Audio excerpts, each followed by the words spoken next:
SuperTalk Mississippi media production.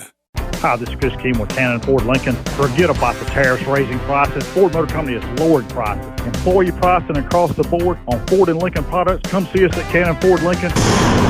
When the smoke clears, nobody beats a Cannon deal. Nobody. This is Gerard Gibert, and thank you for listening to MidDays here on SuperTalk Mississippi. MidDays with Gerard Gibert is on the air. MidDays with Gerard Gibert is powered by C-Spire. Power your home or business with C-Spire Fiber. To learn more, visit supertalk.fm/C-Spire. C-Spire Fiber powers SuperTalk Mississippi.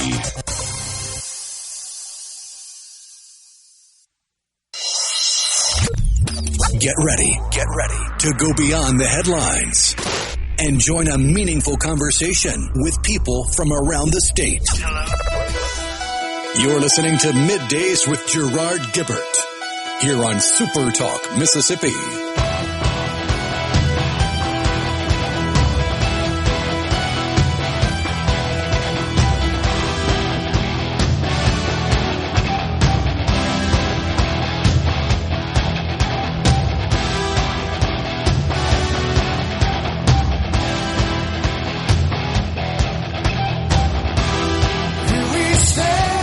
Good morning, everyone, and welcome to MidDays, SuperTalk Mississippi. I'm your host, Gerard Gibert, on location in Columbus, Mississippi at the Convention and Visitors Bureau of Columbus, Mississippi.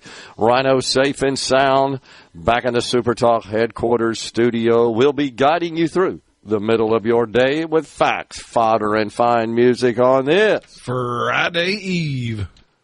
Beautiful day en route, traversing the Mississippi landscape this morning, Rhino. What a fantastic spring day here across the Magnolia State. Man, this is what we've been waiting for, no doubt about it. And it's just amazing how stuff greens up so fast, you know, just traveling along the roads and the roadside, all the green trees, lime green this year, of course. And speaking of green, it's Masters Week. Man, we got to think about that. Opening round today at the hallowed grounds of Augusta National Golf Club. Should be something. Masters Week. Man, oh man. I had the honor of attending the Masters in 1997. That was Tiger Woods' first green jacket, 1997. I was there to witness that. But we got some big news this morning. Rhino, please cue the breaking news chyron.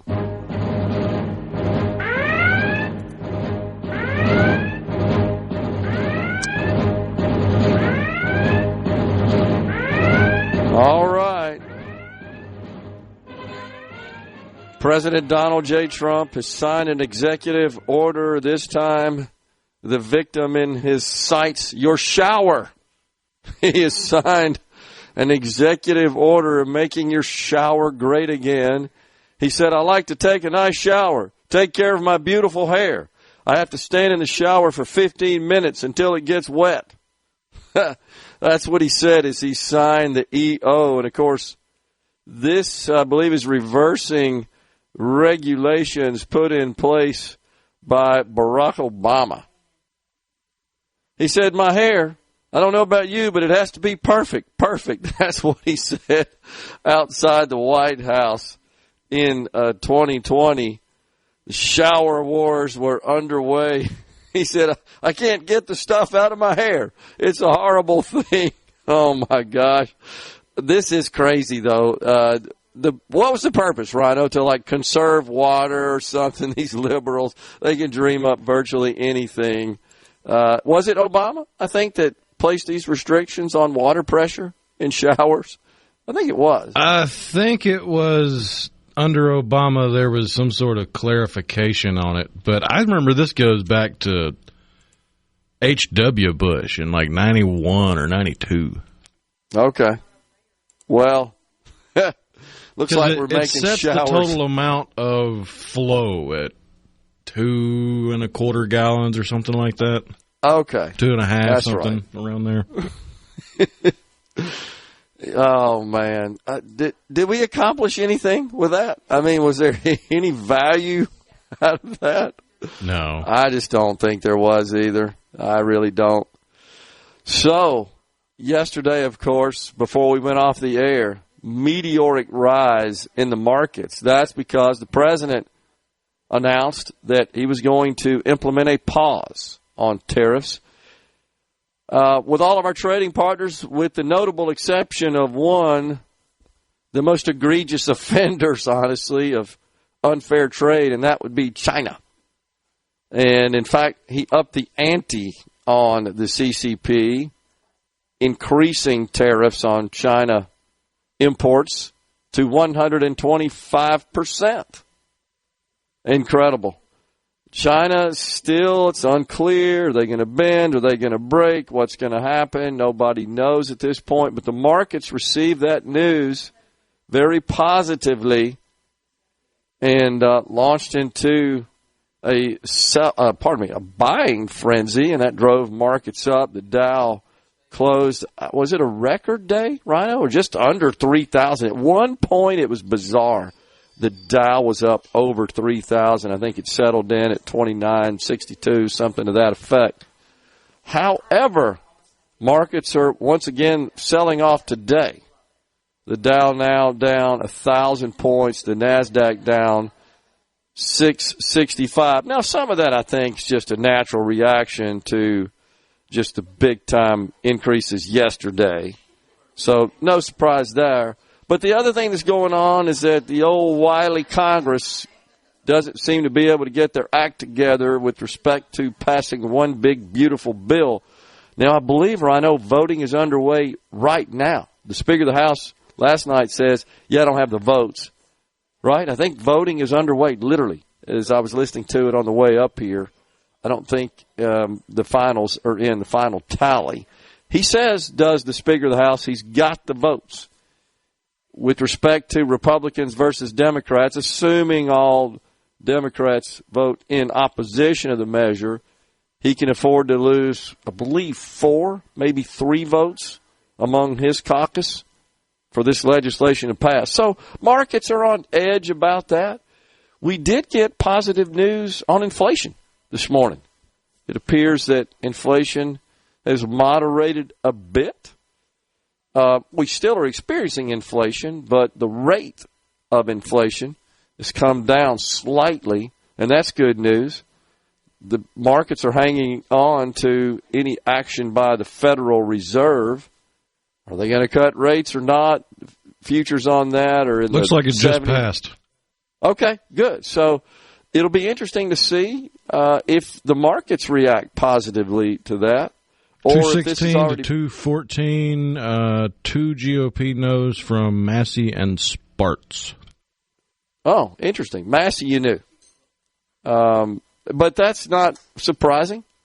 So, of course, the Speaker counted votes. He knew exactly what was going to happen there and before he proceeded. But here we go. Will the markets react positively to that? I'm not sure. If that's baked in or not, so far they don't appear to be moving. But yep, I just started getting the notifications on my phone from the various news sources that I track. You heard it here first. Yeah, exactly. And in fact, you're right. We were ahead of the big time national media. Fantastic, great job. So the president seems to be pleased about this legislation clearing this hurdle. Trump's big, beautiful bill scores a major victory in the House, and that was where the concern was. You still got some folks that weren't quite happy about the spending framework aspect of the House. They were fine with the tax framework, tax reform, but not too crazy about spending, because the Senate sent a bill over that had a floor of it of a whopping $4 billion, which is nothing, over 10 years. And, of course, the House is looking for $1.5 to $2 trillion in spending cuts. I received a call yesterday from an avid listener. This was after the show. Rhino and I were in the studio there, as we always are, cleaning up, answering texts that we didn't get to the program. And this was from a friend that was a farmer professionally, no longer, is out of that business. I believe sold their farm, and he wanted me to know that farmers are still on edge. And I think we conveyed that on the program, that there's concerns about farming exports to China and how the tariffs may impact those, and the consequences to Mississippi's farmers in particular. Canada, Mexico, big trading partners for the agricultural industry in Mississippi, but China as well, no doubt about that. And he said that what's most got them on edge, and you've heard this talked about, is the Farm Bill. So the Farm Bill, for what that's worth, Rhino and I did a little research. He said there's something called reference pricing. That is a concern. And the bottom line is our farmers are so dead gum productive. They produce so efficiently and just generate massive supply, massive yield. I think he shared with me the cotton industry, a big part of Mississippi's agricultural sector. Record year, bumper crop last year. Of course, that drives prices down. It's plain old supply and demand, and the government in the Farm Bill will cover for that, if you will. If they're not able to sell at a certain price that makes the industry viable, they'll provide some financial support. I heard Secretary of Agriculture Brooke Robbins talking about that this morning, some possible action. We'll get to that later on in the program. When we come back, it's Nora Miller, president of the W. Stay with us. We're at the Convention and Visitors Bureau of Columbus. Hey, fellow Gen Xers. This segment of Middays with Gerard Gibert is brought to you by Covington County Hospital in Collins, where your health matters. Middays with Gerard Gibert. Let's do this. On SuperTalk, Mississippi. Let's go.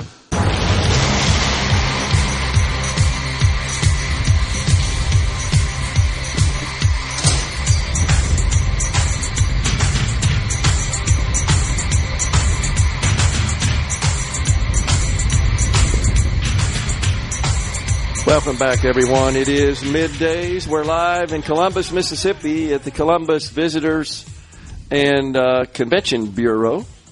Convention and Visitors Bureau. Sorry about that. I got it backwards. But we're pleased to welcome now Nora Miller, president of the W. Nora, thanks for coming in. Well, thank you for being here. And we're glad to have you here in Columbus on such a busy weekend. Yeah, you bet. We're glad to be here as well. So tell us what's going on at the W these days. Well, we just closed up our homecoming activities this past weekend. Had a record number of people there, and just had a lot of fun between a Magnolia Mingle and our second induction of our Athletic Hall of Fame, a sneaker ball, you name it. We had a lot of activities going on. And at the lunch we had Saturday, we were really pleased to have 3 skits from Tales from the Crypt. It's MSMS's production out at Friendship Cemetery, and 3 of their performances were based on W graduates. Oh, so they performed for us, and it was just a wonderful, wonderful weekend. Okay. Well, what's the overall status of the university these days? University is doing great.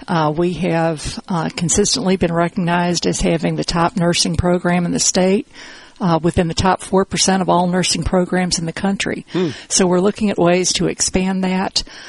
We are proud of our history. You know, we were the first state-supported college for women in the United States, and we have continued to adapt and to meet the needs of our students in the state throughout our 141 years. So we've been coeducational since 1982. We have the highest percentage of Mississippi residents of all the public universities. So about 88% of our students are from Mississippi. 3 years after graduating, over 77% of them are working here in the state. So we do our part to reduce the brain drain. Yeah, very important. Let's talk about the nursing program for a minute.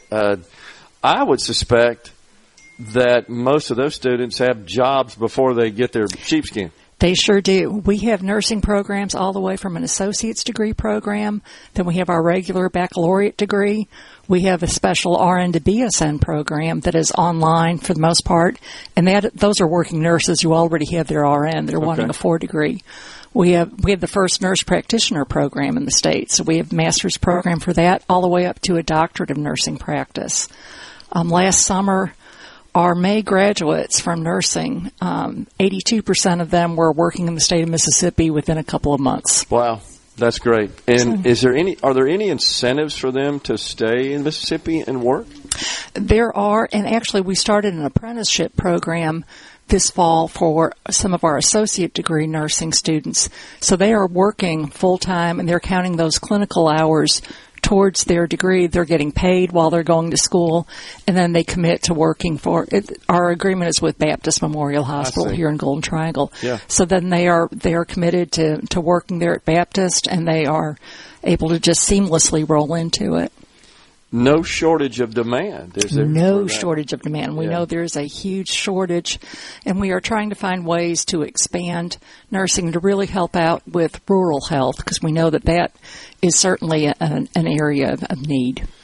Let's talk about the legislative session. Anything in particular that you guys were tracking or anything that you'd like to see make its way to the governor's desk for enactment? Well, of course, we were tracking all of the diversity, equity, and inclusion bills to see how those would impact us. We were following activities with Mississippi School for Math and Science. Sure. We are very proud of our relationship with them. They were founded really based on work that our faculty and our gifted studies program had done back in the 80s. So they have been on our campus for 37 years. We have a great relationship with them, but need some investment in the facilities that they are using.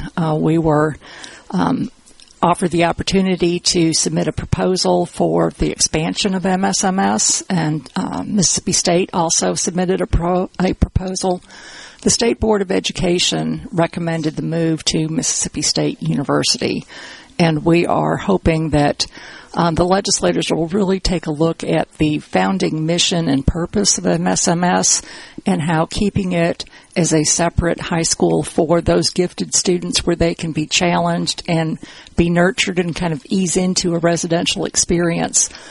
We believe that our proposal is more economical for the state taxpayers and also preserves that original mission. So we are hoping that the legislature will really take a hard look at that and consider the current MSMS students conducted a survey about whether they wanted to stay on the W campus or go to Mississippi State, and 96% of them want to be at the W. They like that small environment where they are nurtured and valued and safe. Yeah. And a track record of success with that. They are unbelievable. Right? They produced, I think it was 15 National Merit Scholars last year. The similar schools in our contiguous states receive funding at twice the level of Mississippi State School for Mathematics and Science, and those institutions are lucky if they produce 6 National Merit Scholars. So amazing. It is amazing. Yeah.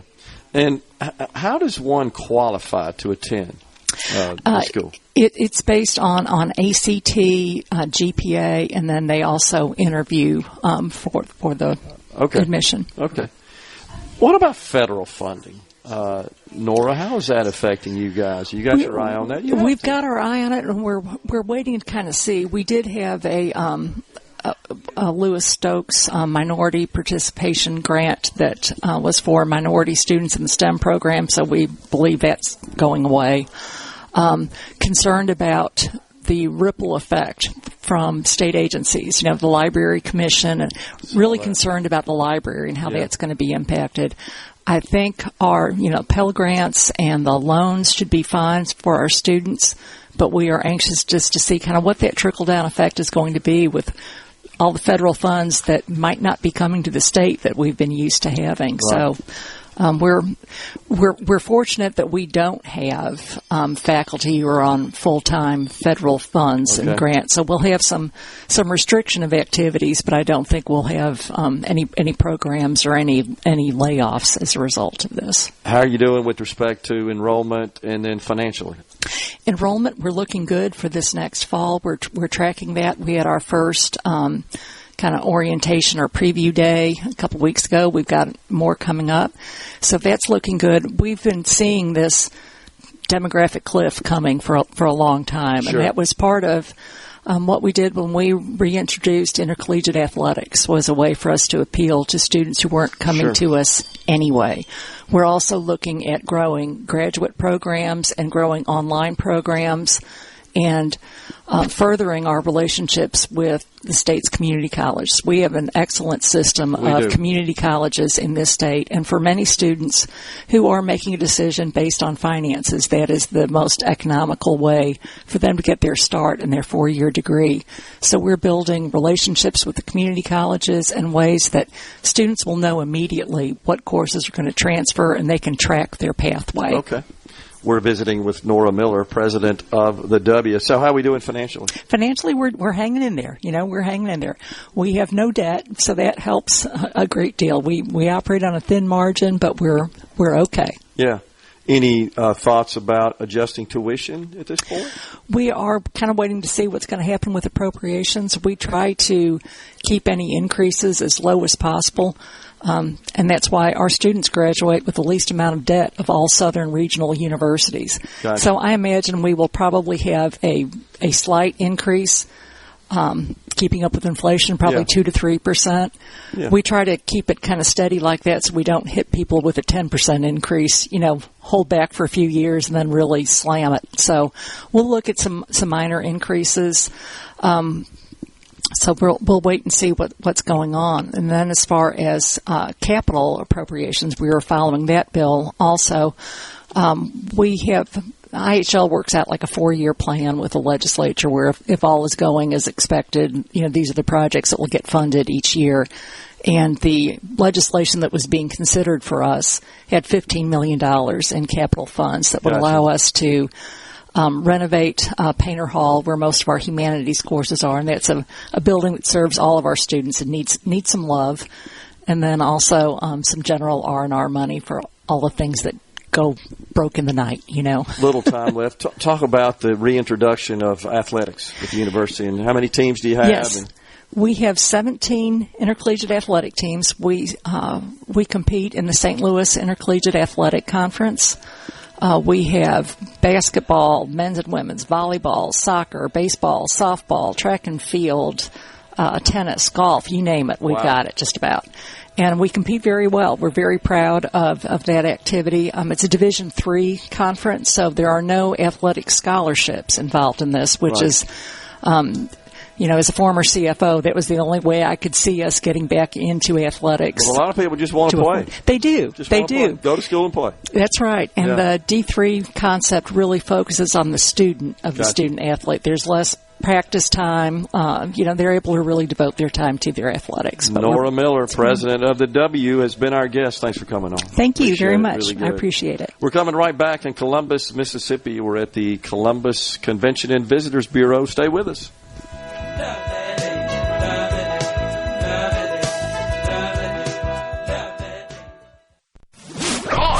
Middays with Gerard Gibert. It is on SuperTalk, Mississippi.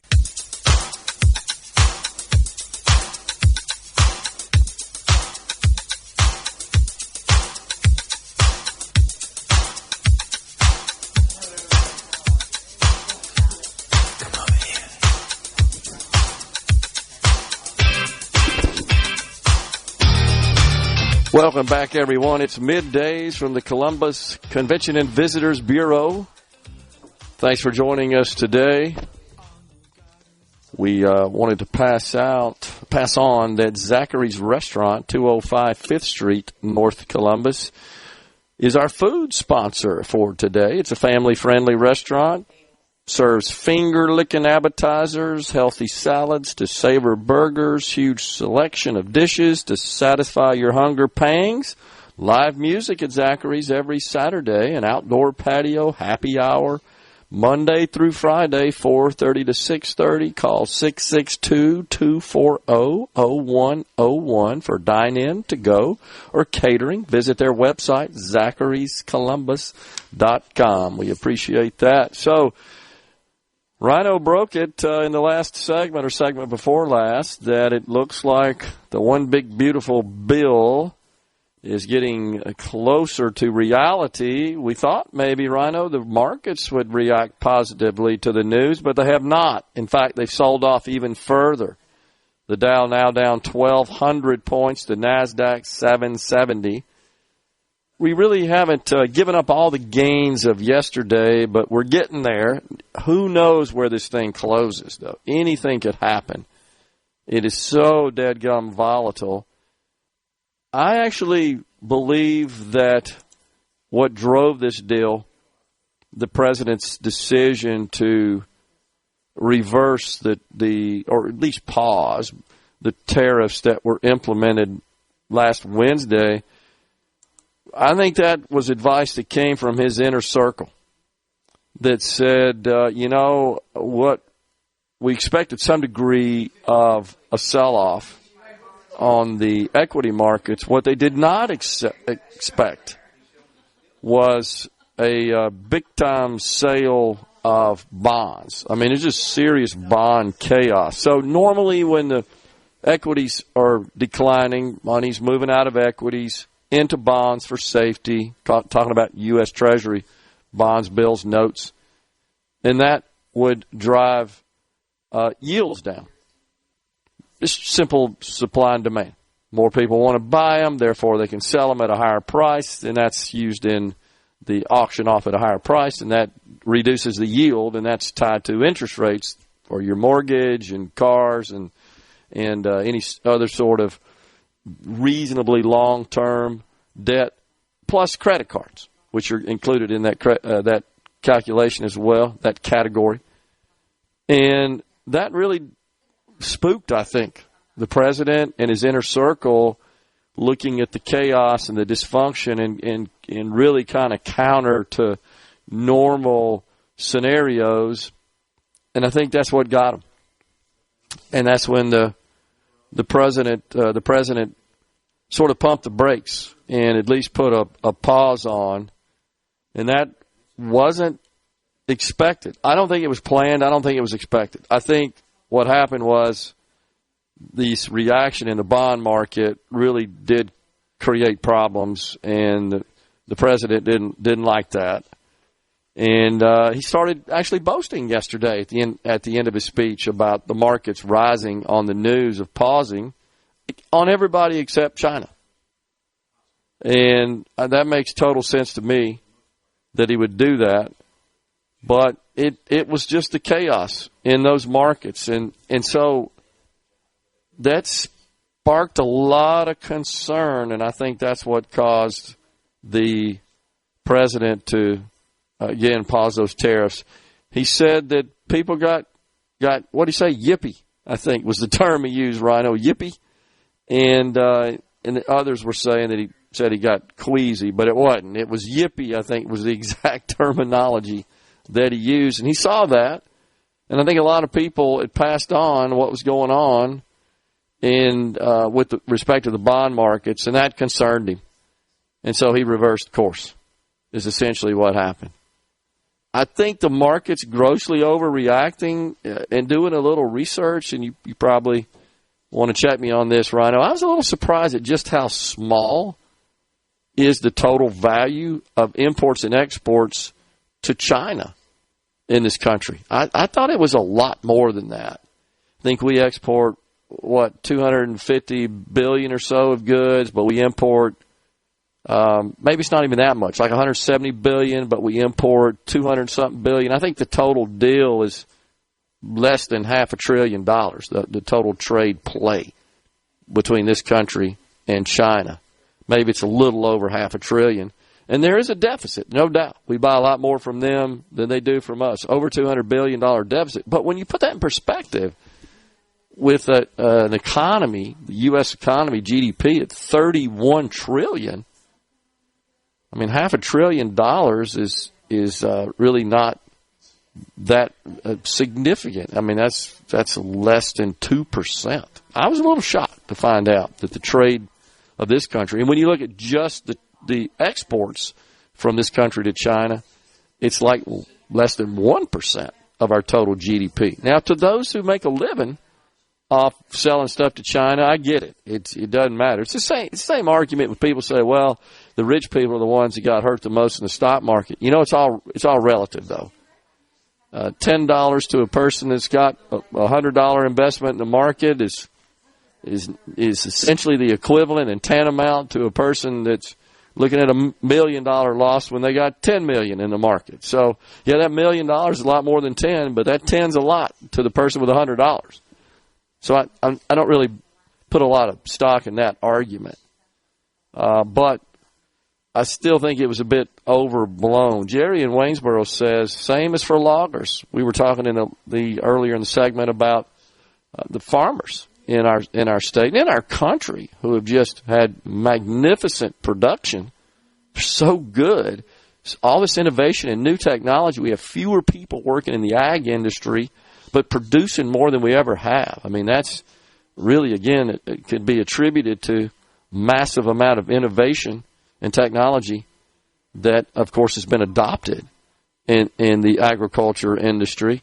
I've done some little bit of research on John Deere. Everybody knows who those guys are. We have a great SuperTalk client, Ag Up in Mississippi, big John Deere dealer. And, man, if you ever climb aboard those machines, it's incredible how technologically advanced they are. John Deere actually owns its own data center. I mean, John Deere is a technology company that happens to make farm equipment.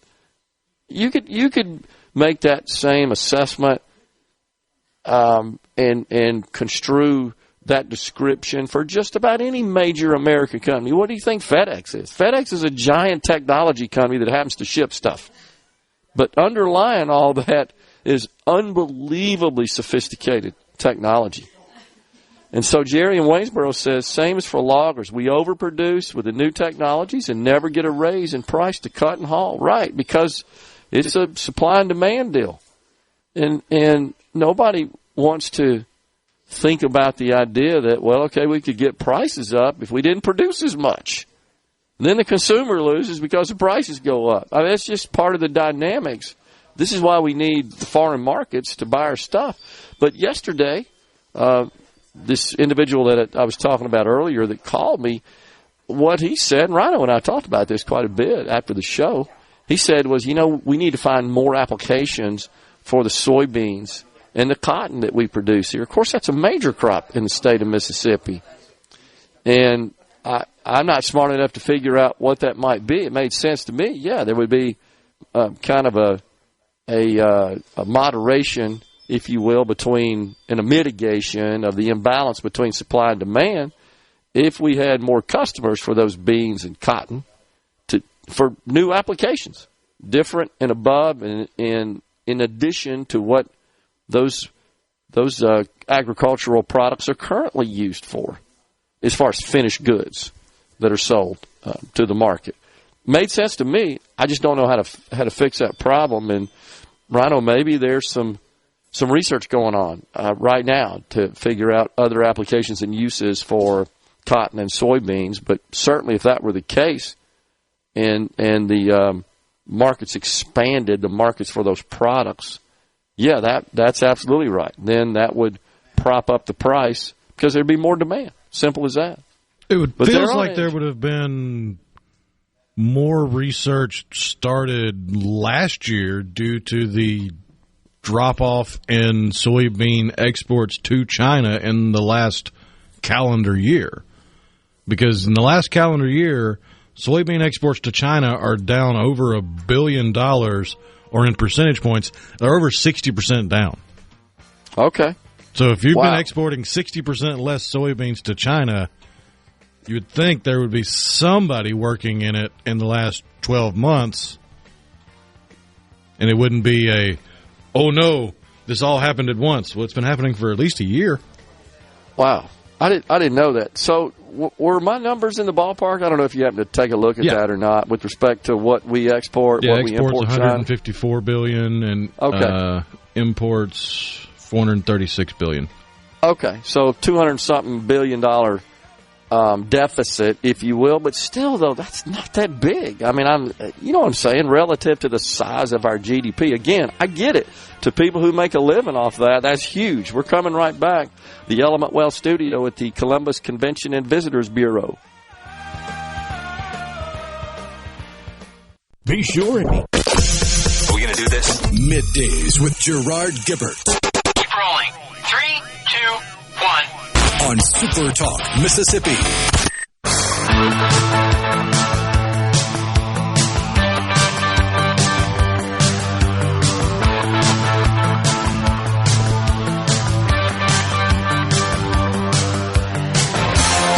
Welcome back, everyone. It is Middays. Today we're in Columbus, Mississippi at the Columbus Convention and Visitors Bureau. That's where we have relocated the Element Well studio for today. It's our pleasure to welcome now Sharon Johnson, Business Director, Columbus Lowndes Convention and Visitors Bureau. Sharon, thanks for coming on. Thank you for having me. Thanks for having us up here today as well. So just looking at the slate of events you guys got planned, pretty busy, isn't it? We are. We're very busy. We're in the spring, and our spring is full-fledged and going. So, yes, we're very busy in April. Catfish in the Alley Festival, that's coming up this weekend, right? Tell us about that. Okay, well, Catfish in the Alley, the festival is a celebration of African-American heritage, culture, and the contributions made throughout the community. The event includes complimentary live music, arts and crafts, and food vendors. And I'm sure we're going to be eating catfish, right? We will. Well, that's a Mississippi staple. We will be eating catfish on both days of the event. The event is a 2-day event. And so on Friday, we're going to kick off with an event called Blues with a Side of Soul. It starts at 12 and ends at 2 p.m. It will occur near the stage at 117 3rd Street South, which is in downtown Columbus. Our complimentary music performance will be by the King of the Delta, Keith Johnson, and the Big Bunny Band. And we'll also have soul food fish plates for sale. They're $15 a plate, and we encourage everyone to go onto our website and pre-order. Our website is www.visitcolumbusms.org. And this is an annual event, right? It is an annual event. How many years you been doing it? Since probably 1987. Oh, wow. So. What sort of attendance do you typically have? The festival currently, over the 2 days, we currently have close to 1,000 attendees. Yeah. And one of the goals that we have is to increase that attendance. Okay. Well, that's totally awesome. Yeah. What was the idea behind this? Are you aware of what caused this event to become a thing? Well, Catfish in the Alley occurs on a Saturday event. We have a Friday event, which we discussed earlier, but on Saturday we have a second event, or the second part of the event. It's called Artisans Alley. It occurs on 4th Street South. And that is actually the location where the African American business and social life used to occur. The Columbus Spring Pilgrimage, that's going on right now. It right? is. Tell us about that. Spring Pilgrimage began on April 1st, and it will go through April 13th. We're encouraging everyone to order tickets via our website as well. That's www.visitcolumbusms.org. If you're interested in architectural history, then the home tours is definitely a good choice for you in the spring in Columbus. A lot of historic homes and incredible architecture in this area. That's correct. Yeah, that's fantastic. All right, the Tales from the Crypt event, April the 11th, 7 to 9. Yes. What's that all about? Tales from the Crypt. It is an event put on by MSMS, the students at the Mississippi School for Math and Science. It's a year-long project under the direction of Chuck Yarbrough. He's the instructor. And so those students research a person that is buried in Friendship Cemetery here in Columbus, and then they present their findings to the audience. Oh, wow. So those tickets are $5 per person. You can also log onto our website. That's www.visitcolumbusms.org and make your purchase for tickets. A lot of stuff going on. So besides the pilgrimage, also have home tours available? We have home tours. That is the pilgrimage. The home tours is the pilgrimage. Gotcha. And then we have, of course, the Catfish in the Alley, which we discussed. Yep. And then we also have the Tales from the Crib. And we're also going to we've partnered to make Catfish in the Alley happen this year with other organizations. And one of those organizations is our local Columbus Arts Council. And our Columbus Arts Council is also going to put on an event called the Stella Shouting Contest. It's going to follow, immediately following Catfish in the Alley. Wow. So a whole bunch of culture. Lots of culture. Yeah, that's really neat.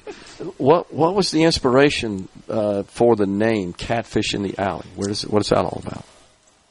Where did that come from? Okay, the inspiration behind Catfish in the Alley is that people used to fish at the local river and bring their catch of the day to the alleyway, which is 4th Street South. Thus the aroma from all of the fried catfish. The name Catfish was born, Catfish in the Alley. Really cool. And that's what you're going to be eating this weekend? This weekend, Friday and Saturday. Sounds good. And if they want to get in touch, want more information, where do they go for that? Okay, you can log onto our website at www.visitcolumbusms.org. If you're already in town and want to stop by our office, we're located at 117 3rd Street South in Columbus, Mississippi. Sounds great. Sharon Johnson, Business Director, Columbus Lounge Convention and Visitors Bureau, has been our guest. Thanks for coming on, Sharon. Thank you for having me. Appreciate it. We're stepping aside for a break. It's top of the hour. That means Fox News, SuperTalk News is coming your way. Once again, we're at the Columbus Convention and Visitors Bureau in Columbus, Mississippi. That's where we have relocated the Element Well studio today. We're coming right back.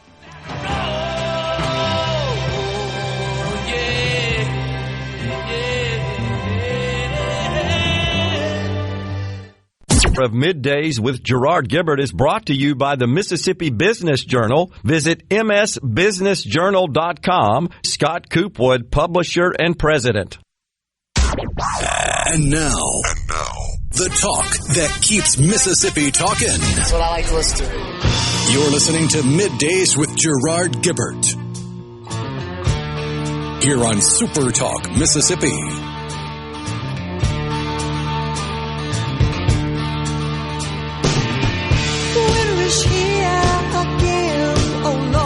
Welcome back, everyone.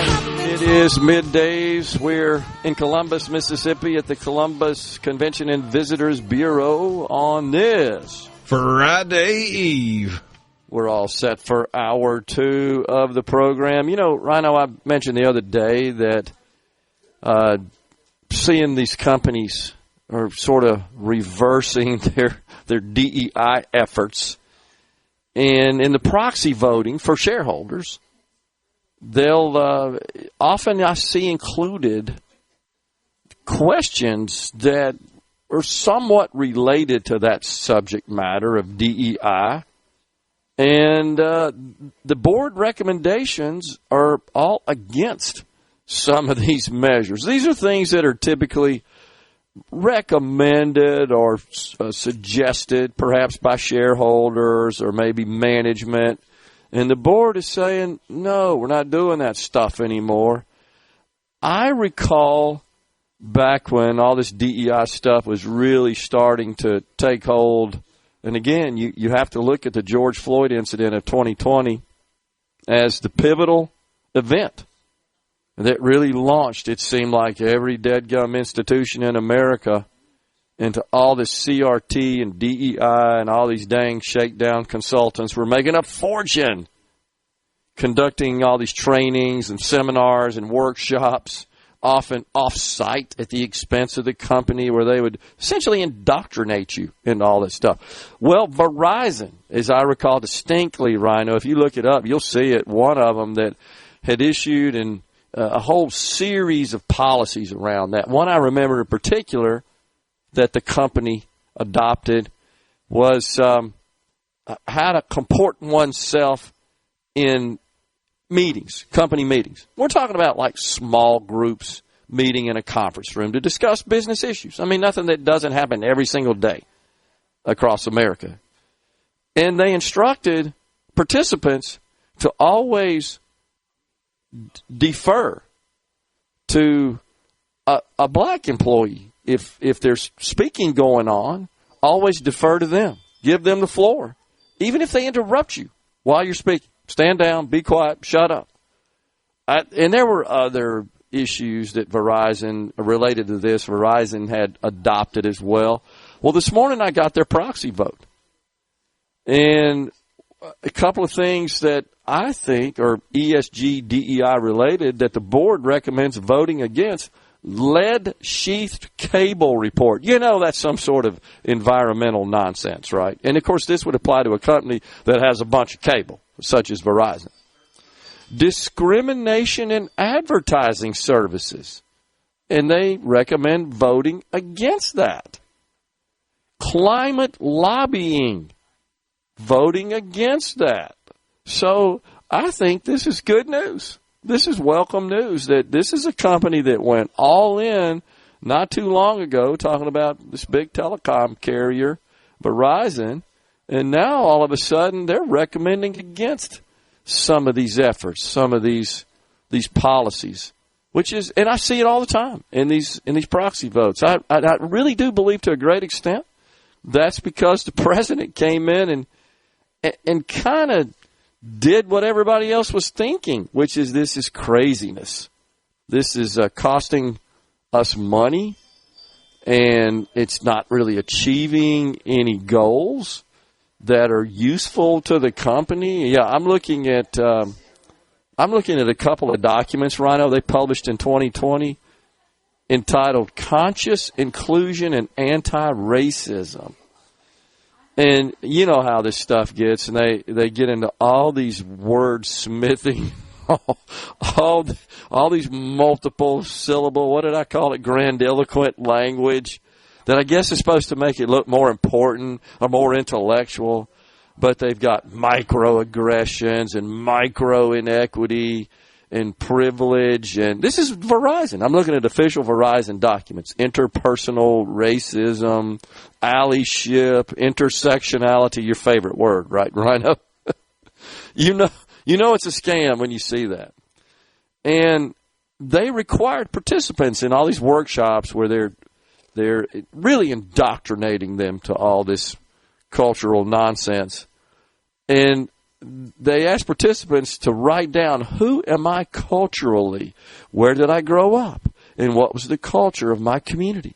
What did I learn about, right or wrong, good or bad, growing up? What are the values, my values and beliefs? If I had to describe my cultural community, what would it say?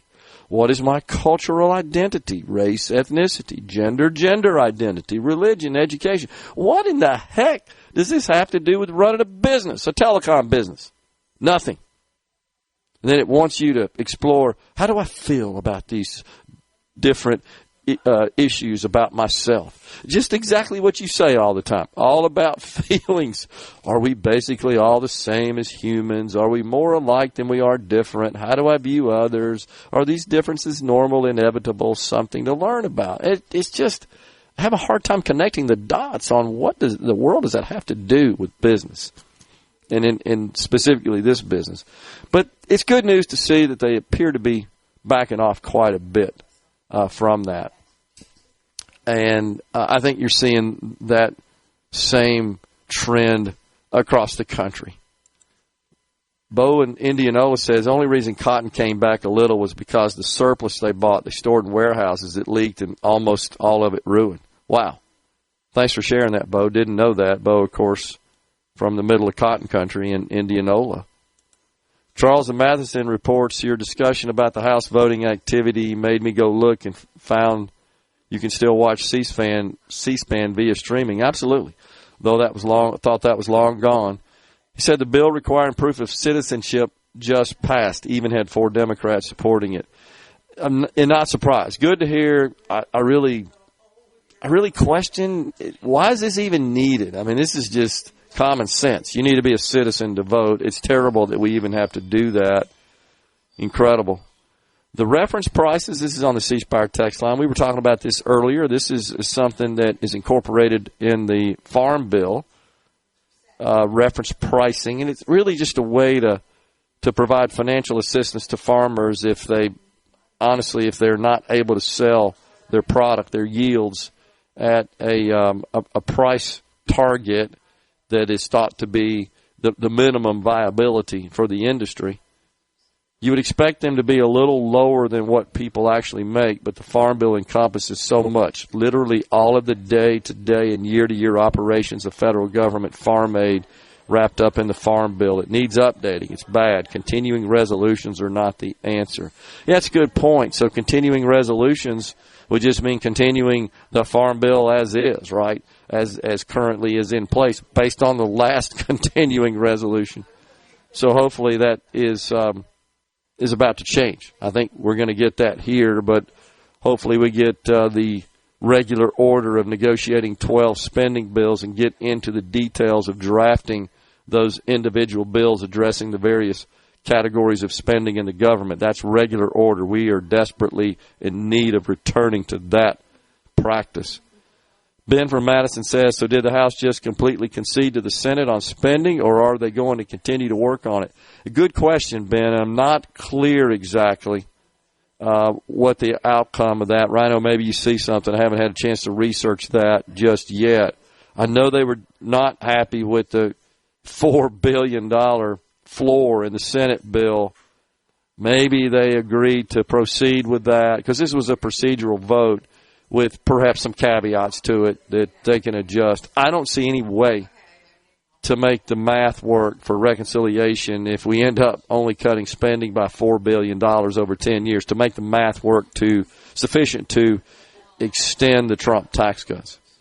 And that honestly would be a disaster in my view. And I think the markets are waiting for that and probably still not comfortable with where we stand on that. And that's why the sell-off intensifies. Now the Dow down 1,700 points, the NASDAQ 1,000 points. We're getting dangerously close here, Rhino, to giving up all the gains from yesterday. I know you got to know the 1,000 points to go on the Dow, a couple of hundred on the NASDAQ, but this isn't pretty. This isn't good.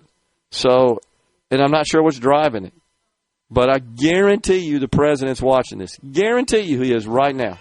He and his inner circle, they're watching these markets and trying to figure out what the next move is. Maybe he comes out and relaxes this 125% tariff on China. Who knows at this point? It's volatile. And, of course, the volatility is what's driving the big swings in the market. Just no clarity. And I think the House bill, I thought would help, but it didn't.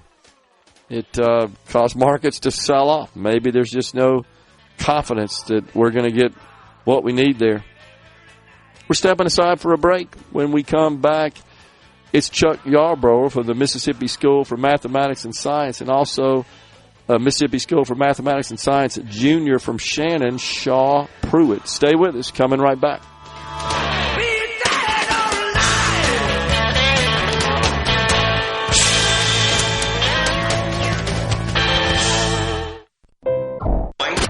Middays with Gerard Gibert. What? This is so awesome. On SuperTalk, Mississippi.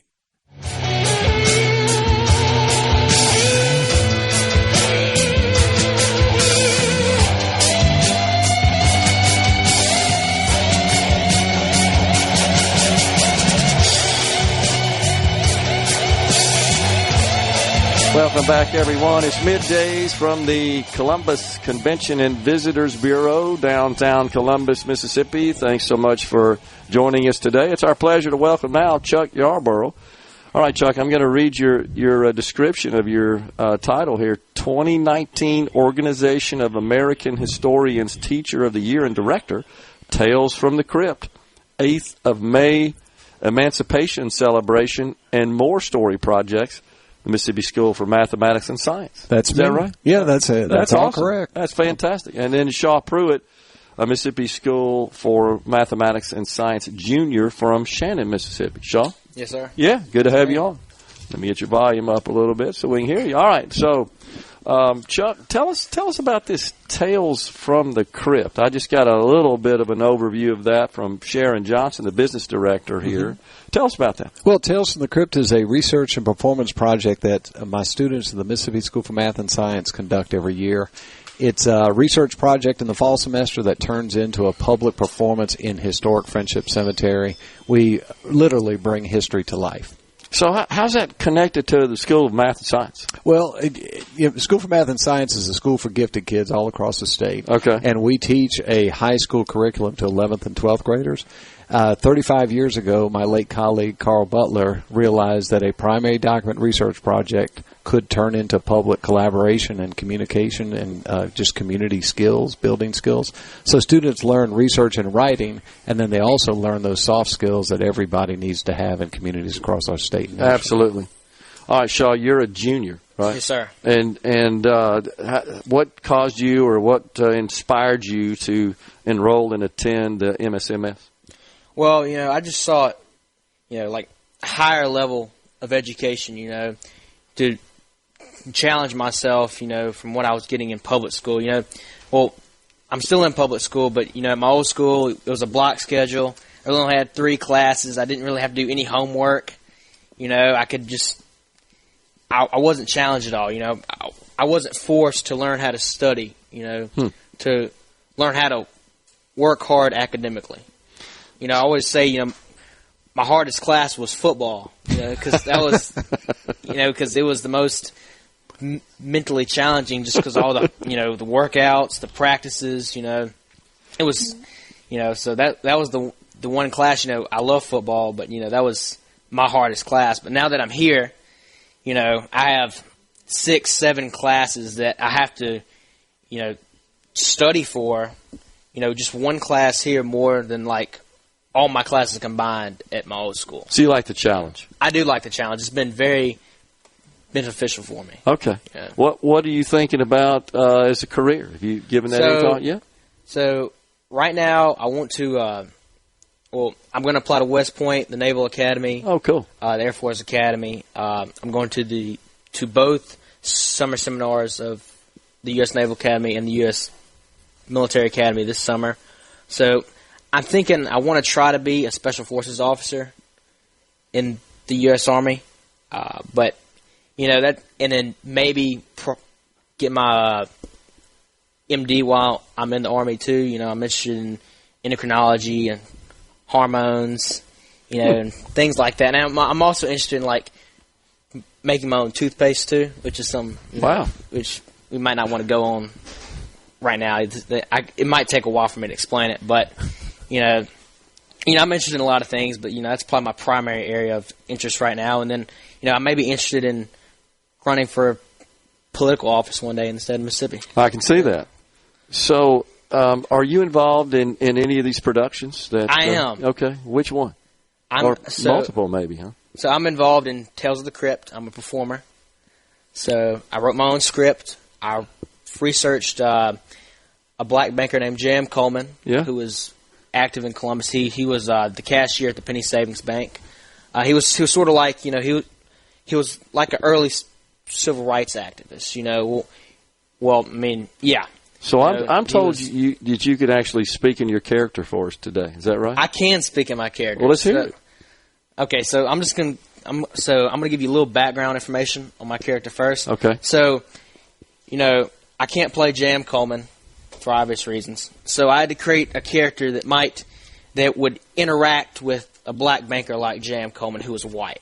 Okay. So what I thought of is a white sharecropper named Bubba, who's having a problem because he can't get credit and loans from the white banks, so he can separate from the guy he works for, who I call the boss man in the script. Okay.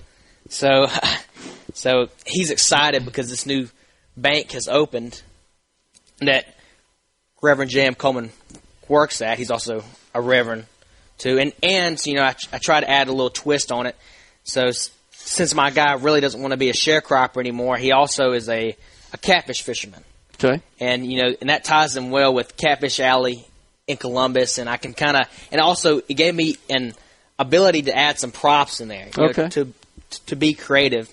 And originally I was going to have a catfish as a prop, but I'm like, there's not too many great catfish props on Amazon. I wanted to maybe have a live one and freeze it, but that might be too disgusting for the audience. And I might scare some people away with the smell. Well, let's hear the voice. I'm waiting. Okay, so here we go. So I'm just I guess I'll just introduce myself. Okay. Well, hello, folks.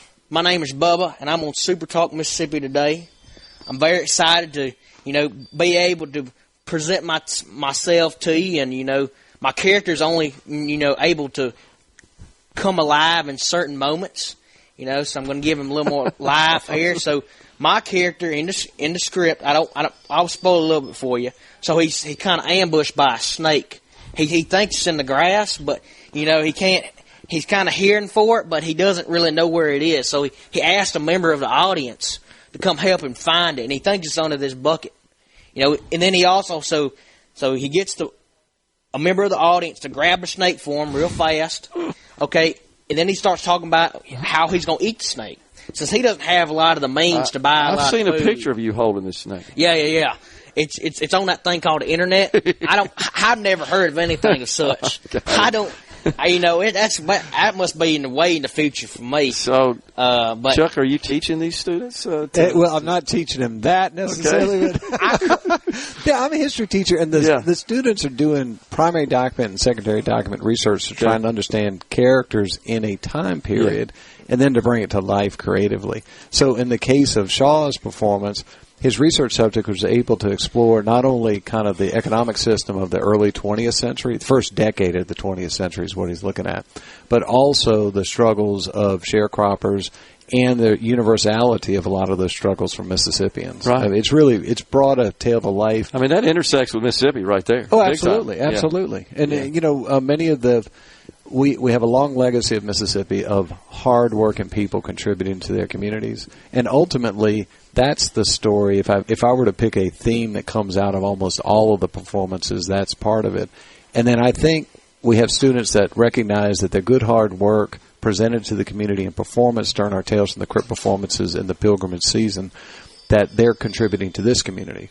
And I think that builds those not only soft presentation skills, but it builds what I like to call a community ethic of leadership, which I know will develop over their lifetimes. Well, it would occur to me that it's much more effective to teach and then learn about this important history through this approach than it would be just reading it out of a book. Oh, absolutely. I mean, I teach history. This is doing history. It's not reading and memorizing and regurgitating facts in a multiple choice true false format or something like that.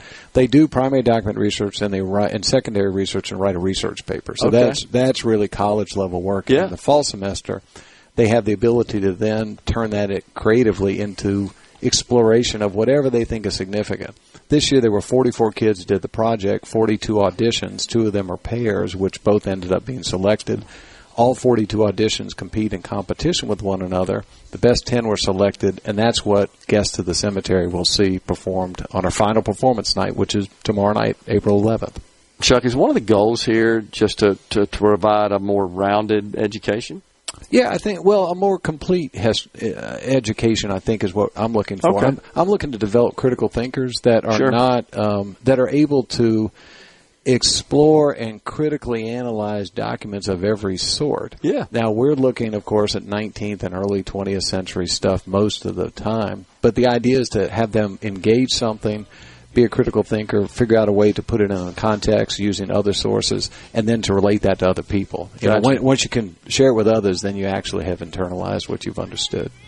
Chuck Yarborough and Shaw Pruitt with the Mississippi School of Mathematics for Mathematics and Science have been our guests here on Middays. Appreciate it, guys. Thanks, love sir. the character. I look forward to seeing you on the ballot one day, Shaw. Maybe.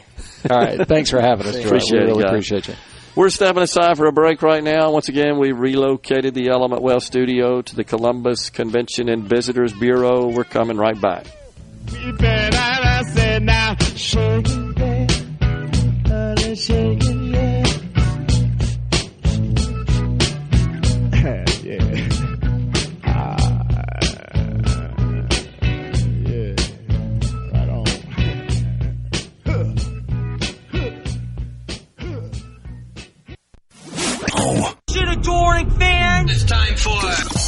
Middays with Gerard Gibert on SuperTalk, Mississippi.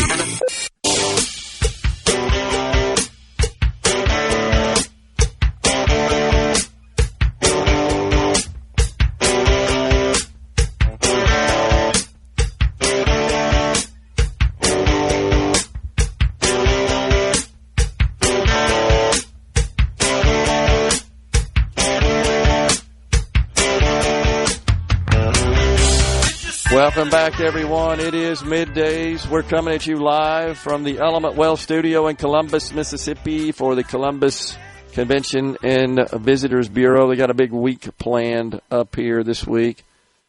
The Catfish Alley, the Catfish in the Alley Festival. That's underway April 11th through the 12th at Catfish Alley. That's 114 4th Street, South Columbus, Mississippi. Get on out and check it out. So we are looking at the markets again, and I know we had someone on the C Spire text line just caught a minute ago. Today's stock market, this is Mike, is a result of all the shorts taking profit from yesterday's results, I believe. I don't think so, Mike. I mean, and normally I would agree with you, but not this kind of huge swing that we're experiencing right now. I really think that this is a function of just over-exuberance. I think it's overreacted in both directions, honestly. And I think that the exuberance we had, the euphoria yesterday when the markets recovered, perhaps that was a little overdone. And then we have news this morning that we don't really have a tax bill deal yet. That's causing problems. I think starting to sink in the reality that we still have these tariffs on China, and there are a lot of companies over the last 24 hours that have spoken up about the impact it's going to have on them with 125% as well. So that the president announced as part of his announcement yesterday, he was pausing tariffs that he had originally imposed the week prior, just 7 days prior, universal, across the board.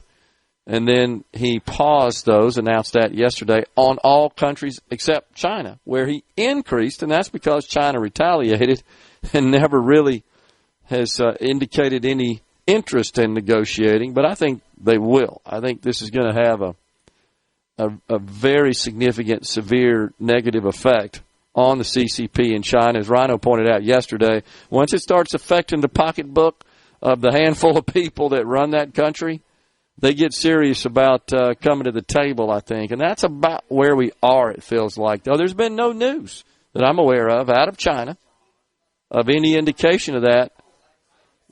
Their philosophy is, and their doctrine is, they're prepared to endure significant pain before they ever get to the point of any sort of concession. Mike says, not sure either then, still riding with the longs and Trump's plan. Yeah, I haven't liquidated anything either. As far as that's concerned, Mike, I'm with you.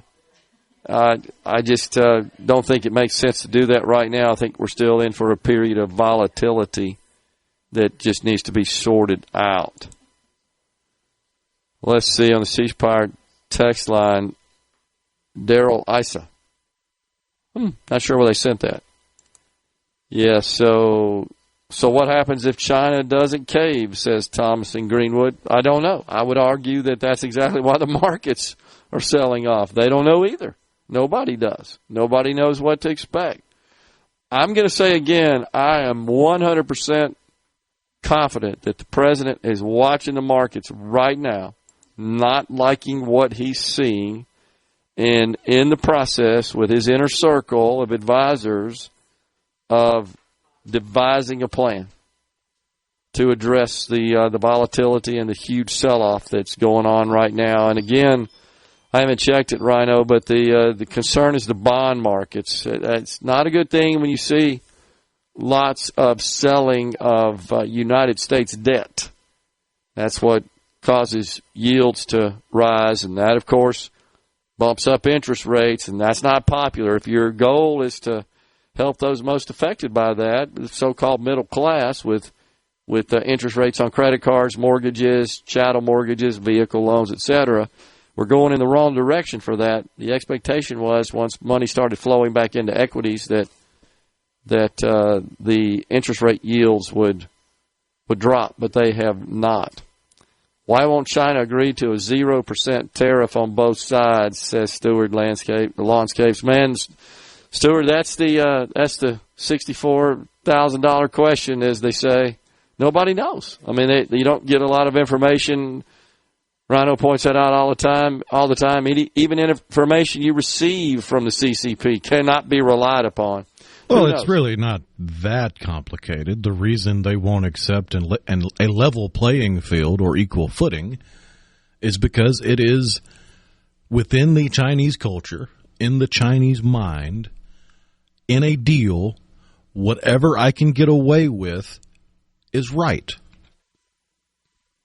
Yeah, they don't. So they're trying to get away with whatever they possibly can. They have no consideration for fairness or even keel negotiations. It is always underhanded when you are dealing with the upper echelon of Chinese society. I think that's absolutely true. And I believe that that's a philosophy that's just embedded in their systems, in their value systems, in their beliefs. I just think that's the case. You've also got some freezing of funds going to universities. This is something the president put into effect. Northwestern, Cornell universities, they're facing huge federal funding freezes because of civil rights investigations. Wow. Isn't that a bit of a turnabout? I completely agree with this move, though. Northwestern said it was notified by members of the media. Cornell said it was aware of media reports suggesting that more than $1 billion in federal grants have been frozen, but had not received information that would confirm that action or the figure. Well, that's because all these dang august institutions of higher learning are, in fact, engaged in discrimination and civil rights abuses. I guess you could call it reverse civil rights. You typically don't think about the civil rights being infringed upon except those who were defined as minorities and disadvantaged members of society. But that's just not the case. Stewart Landscape says we should have put a 500% tariff on China for unleashing COVID on the world. I hear you, but remember, they would just turn around and reciprocate that, and that affects lots of businesses in the state of Mississippi and, of course, the nation overall that rely on the sales of their goods to China. What we say, Rhino, about $150 billion is what we export to China. Yeah. And they're, to us, 290, something to that effect, maybe a little more than that. It's more than that, 400-something, because it's a $270 billion deficit, I believe, overall. So we've got accustomed to cheap stuff. And when it was determined that, hey, you can just go build this stuff over in China for next to slave labor wages, honestly, indentured servitude. Rhino's told you guys about all these safety nets they have set up outside of the factories in case people jump out the windows while they're sort of conscripted to this work for virtually nothing. And when you've got a society built around that, it's just hard to achieve parity. We don't have that. That's why I suggested, why don't we just require them to adhere to the same labor and regulatory standards like consumer protection standards that we do in this country for any goods that they ship into this country? Because they would refuse. I guess so. Well, then we shouldn't import the stuff. I mean, we're trying to reverse what really was decades of bad decisions because we sort of sold our souls for cheap stuff to a regime, to a country that is our adversary. That's what makes this hard. It's not like they're trying to protect their businesses internally. They're trying to honestly protect the manufacturing that is a function of American companies that offshored it, closed shop here, sent it over there because instead of paying $50 an hour, I don't know, pick a number for a union manufacturing laborer in this country. You send it over there for $2 a day or whatever the heck it is. It's just hard to compete with that. And that's where we are right now. No doubt about it. But the markets continue to sell off. We also got us a DEI bill passed here in Mississippi. You may have seen the news on that. That was one that got a fair amount of deliberation, ended up passing the House bill with some inclusion of some of the Senate provisions. I thought the Senate did a really good job of defining what DEI is so that you know when you're violating the law. Honestly, they did a good job with that, but that has come to fruition, and now some of the libraries in Mississippi are having to delete, they say, some of the academic research that is in their custody, in their store as a library, just because of the focus of this research on race relations and gender studies. Rhino, it feels like they're overreacting here. That's not exactly what the law says. I don't know about that. It's almost like they're trying to make a statement showing that they're opposed to this measure. We're stepping aside for a break. When we come back, it's Amber Brislin with the Columbus Main Street. This. Come on. Middays with Gerard Gibert. All right, we are back on SuperTalk, Mississippi. Woo!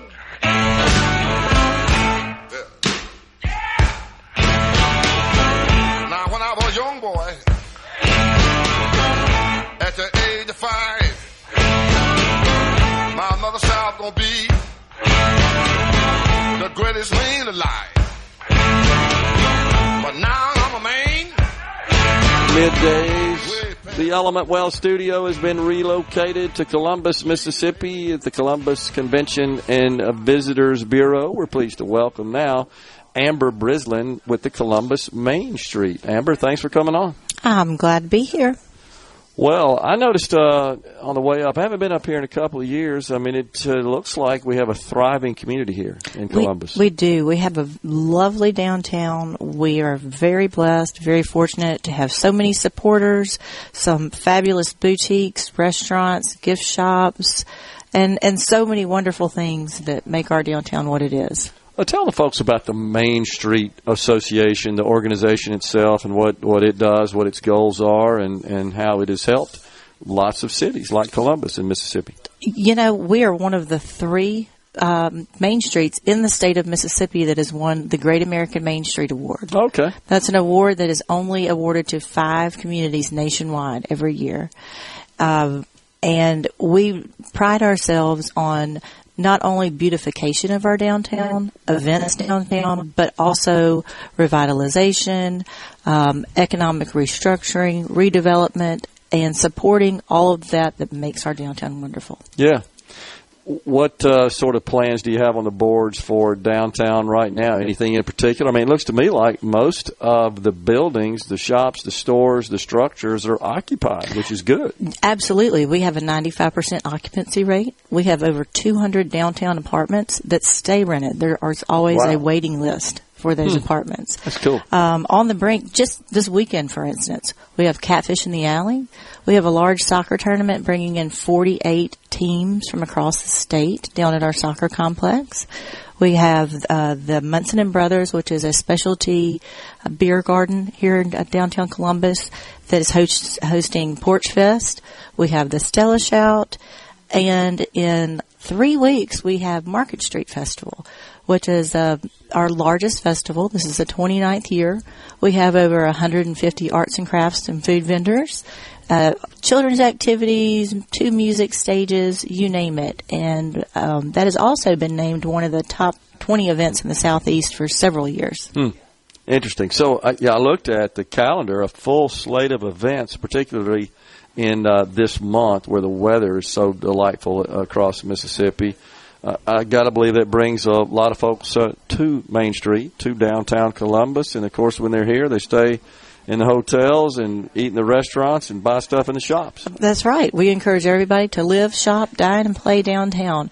And whether you live downtown, whether you live 30 minutes away and may come downtown to eat a couple of times a week or frequent your favorite shop, everybody in our community plays a role and supports our downtown, and for that we are so grateful. And, of course, all the merchants benefit from that when you absolutely. have big activities like that. Absolutely. Right? You know, we have one business in particular this year that she's retiring, the owner's retiring, and she's retiring on a high note. She said she had her largest sales year ever last year, and as that business closes and she gets to take a little time off, that building did not stay vacant or available for less than a week after she announced her retirement. It's already rented and ready to go to the next person, and that's it. That is the trend. That's downtown. awesome. Mm-hmm. Yeah, well, that obviously indicates that there are lots of opportunities to being in business in downtown Columbus. That's right. And one thing we pride ourselves on in Main Street is supporting those businesses through all the various promotional events we do throughout the year. And I mentioned Market Street Festival. Market Street Festival is the largest fundraiser we have for downtown Columbus, which enables us to support those events that support our businesses throughout the year, in addition to funding we receive from our county and city governments. Gotcha. The folks that have their businesses in downtown Columbus, assume they're fully supportive of what you guys do and all the activities, all the events, the festivals, and so forth. Absolutely. You know, we are all a team, and sometimes there may be some inconveniences with some street closures or something like that, but everybody knows that it's for the greater good and that we are here to support them and make the best it can be for our downtown. So given the location, the proximity to Alabama, do you see a lot of visitors come across the state line? We do. We see at all of our events, you know, whether it be through door prize drawings or through professional surveys we have done at some of our events, we see people from all over the Southeast. I got you. That's awesome. Even with some of our events, I keep going back to Market Street Festival because that's my baby there. We have vendors from over 18 different states, I believe. That's amazing. And the last time we had a professional survey of that done, we had over 30,000 people in attendance. That's incredible. Well, congratulations on all the success here at Columbus Main Street. Amber Brislin with Columbus Main Street has been our guest. Thanks for coming on. Tell us about it. Thank you, and I want to encourage everyone to come see our lovely downtown. Beautiful weekend on the brink, and always lots going on in the friendly city. Sounds great. It's top of the hour, folks. That means Fox News, SuperTalk News coming your way. When we return, we've got Colonel Jim Bleck and Master Sergeant Todd Rosenswag. Come, stay with us. We're coming right back.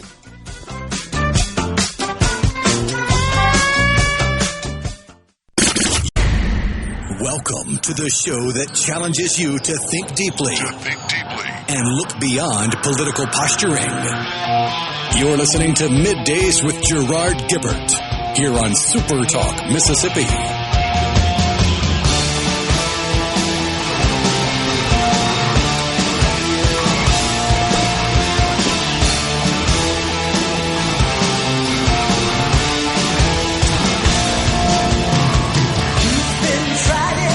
Welcome back, everyone. It is Middays live from Columbus, Mississippi. That's where we have relocated the Element Wealth Studio for the Columbus Convention and Visitors Bureau on this Friday Eve. I just want to pass this on real quick. The president, it was just announced, the president is now huddled up with his cabinet, called an emergency meeting with his cabinet to discuss the tariff situation. But right now it's Colonel Jim Bleck, Commander, 14th Flying Training Wing, and Chief Master Sergeant Todd Rosenswag. We're going to call him Rosie, right? Correct, sir. You got it. So he is the command chief with the 14th Flying Training Wing. Colonel and Master Sergeant Rosie, appreciate you guys coming on today. Yeah, thanks for having us. It was great. Thank you. So, I assume you're both stationed at the Air Force Base. We are nearby, yeah. right? Yes, sir. So, first thing I'm going to ask you is tell me exactly what the flying training wing did. Is that the way? Is it flight training wing? It's a flying training wing. Flying training wing. Okay, so we did get that right. Mm-hmm. And so, what exactly is your purpose, your objective? Yeah, so about a third of all of the pilots that are in our United States Air Force graduate from Columbus Air Force Base. Wow. So we take them from their commissioning source. We teach them the very basic fundamentals of flying. And we get them even up through some of the more advanced flying before sending them on to their primary airplanes that they'll go fly afterwards. Master Sergeant Rosie, what about you? What exactly is your role, your function for the base here, at the base here? So my role is the voice of the enlisted force. So every decision that we make that affects our personnel on Columbus Air Force Base, we want to make sure that these decisions are not made in a vacuum, and we appreciate the tertiary effects of those decisions. Makes perfect sense. And, of course, I would be remiss if I didn't thank both of you gentlemen for your service and for wearing the uniform of our country. That's incredible. We are blessed to have you. So, Colonel, are you a pilot yourself? I am a pilot. And what aircraft do you fly? So I flew the KC-135. Got about 3,000 hours flying that, several combat tours, and did that for a long time. And then the last two assignments have been flying the primary trainers. So I get to fly all all three airplanes at Columbus right now, the T-6, the T-38, and the T-1. And occasionally, Rosie, I'll see them flying overhead in central Mississippi, right? They're flying all the time, sir. Absolutely. And so how does that work, Colonel? You fly in those particular model aircraft, and that's intended to prepare you to fly much more advanced and sophisticated aircraft, right? That's right, exactly. So, the basics of flying are the same whether you're in the civilian world or if you're in the Air Force. But we really, pretty early on, we start to teach them the Air Force way of actually flying these airplanes, teaching them the very basics of how to interact with their formation partners, how to do the style of brief and debrief that the Air Force is known for.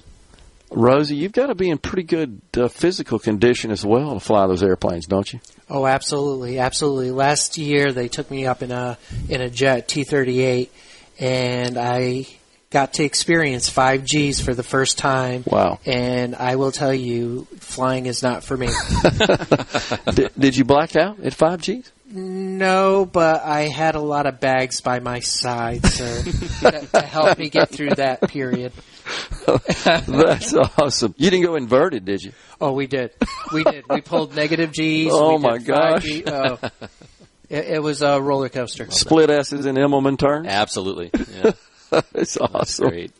Man, so how long have you been in the Air Force, Colonel? So I joined in 1999 at the United States Air Force Academy and was commissioned in 2003. Gotcha. Yeah. And so how'd you end up here in Columbus? So I put my name in the hat for command opportunities, and I was lucky enough to get selected for a wing command here. And so awesome. My previous assignment was in also another flying training wing out in Texas, and so they wanted me to take the knowledge we had there and bring it out here. Rosie, what about you? How long you been in? So I've been in. May will hit 29 years. So I hit my anniversary date, 15 awesome. May of 29 years. So 25 remarkable years. So I got to ask you guys, did you go through Lackland? Did not. So I did my basic training at the Air Force Academy. Okay, at the academy itself. What about you? I went through basic training as well as tech school through Lackland. Okay. Yes, I'm thinking about that because my brother, who was older than me, served during the Vietnam era, went from Lackland to Homestead to Beale Air Force Base, was in SAC. Yeah. Yeah, so I just know the base names from that. That was 50 years ago. What's it like, Colonel, being stationed here in Columbus? Oh, it's been great. So something we actually talked about quite a bit when I first showed up was the immediate welcome I got from the local community.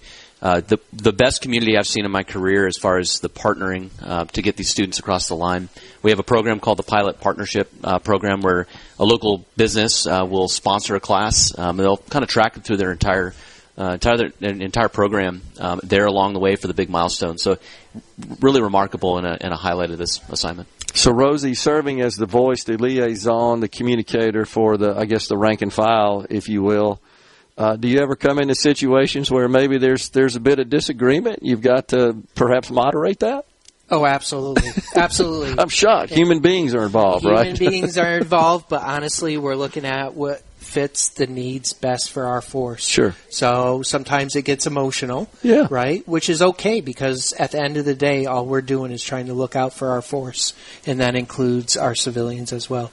Do you ever find that in communicating those needs and concerns that you run into situations perhaps with the officers that maybe they weren't aware of that, and once they find out, they want to take action and address those problems? Oh, 100%. There's usually about 3 sides to every story.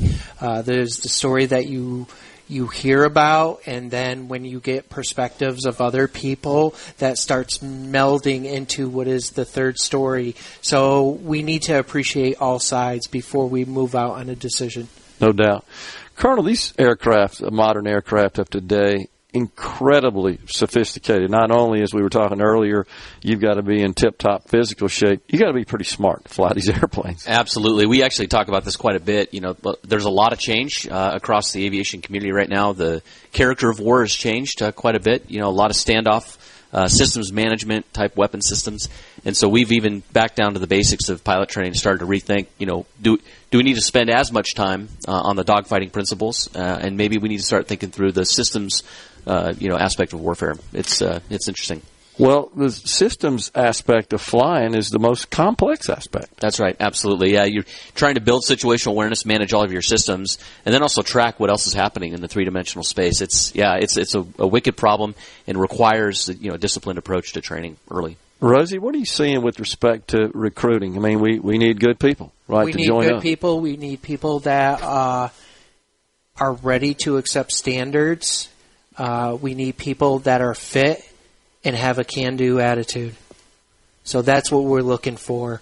Our recruiting numbers have gone up, and we need to make sure that we're recruiting the right force for the next fight. Yeah, so. And the complexion of that and the landscape of that is continuously changing. It is always changing, and so there's always waivers, there's always changing to all these regulations based on who we can recruit and why we can recruit them. Gotcha. And what about just Colonel, trying to keep up with what the enemy is doing, all American intelligence that informs you guys so that you can best prepare to fight that next war that we hope we never have as a deterrent? Absolutely. You know, the pace of change is that's the biggest differentiator between previous periods and this today. You can't look away for 6 months and think that you still understand what's actually going on. And so the pace of change, being able to adapt at that pace as well. By the time you implement a program, it's needs to be updated, right? So as soon as you get a warm start to it, you got to start thinking about what you're going to do next. And I think the Air Force is good at that. We were built based on that, but it's a challenge. Definitely a challenge. Still, without a doubt, Rosie, despite all the challenges, all the criticisms that we've seen about the U.S. military, including the Air Force, no fighting force in the world better, though. That's right. That's right. I praise our team all the time. You know, we talk about better every day. We have the youngest force in the Air Force. We have brand new tech school defenders. We have fire prevention.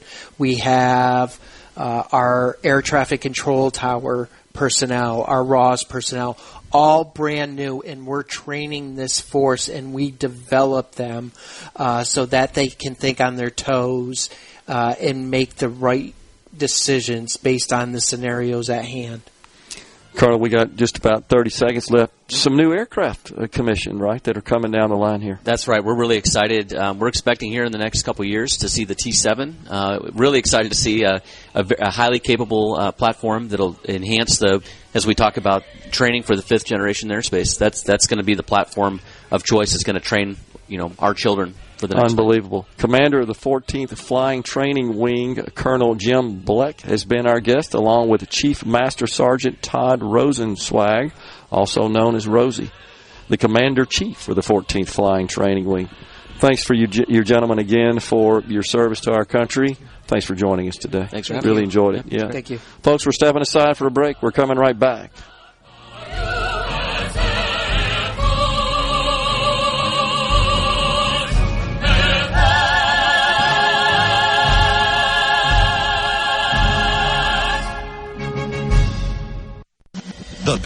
the stories that matter most to Mississippians. Gerard Gibert, Middays with Gerard, SuperTalk, Mississippi.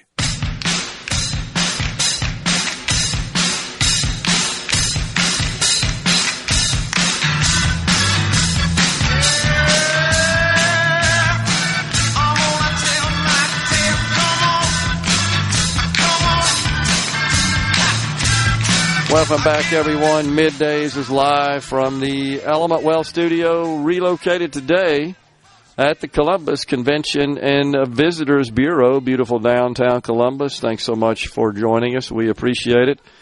On the C Spire text line, the 601. Okay, Gerard, how do we economically compete with China when they have decided to not work? According to what my wife is seeing in the Chinese news, the working age people have quit working in China. Instead, they are moving back in with their parents and living off of their parents' retirement. And according to her, this is happening a lot, especially in larger cities like Beijing. Well, first thing I would say is, even if you're moving back in with your parents in China and living off your parents' retirement, you're living a life of poverty compared to the standard of living here in this country. Rhino showed me yesterday after the show a video. He talked about it on the show yesterday of the factories just being empty.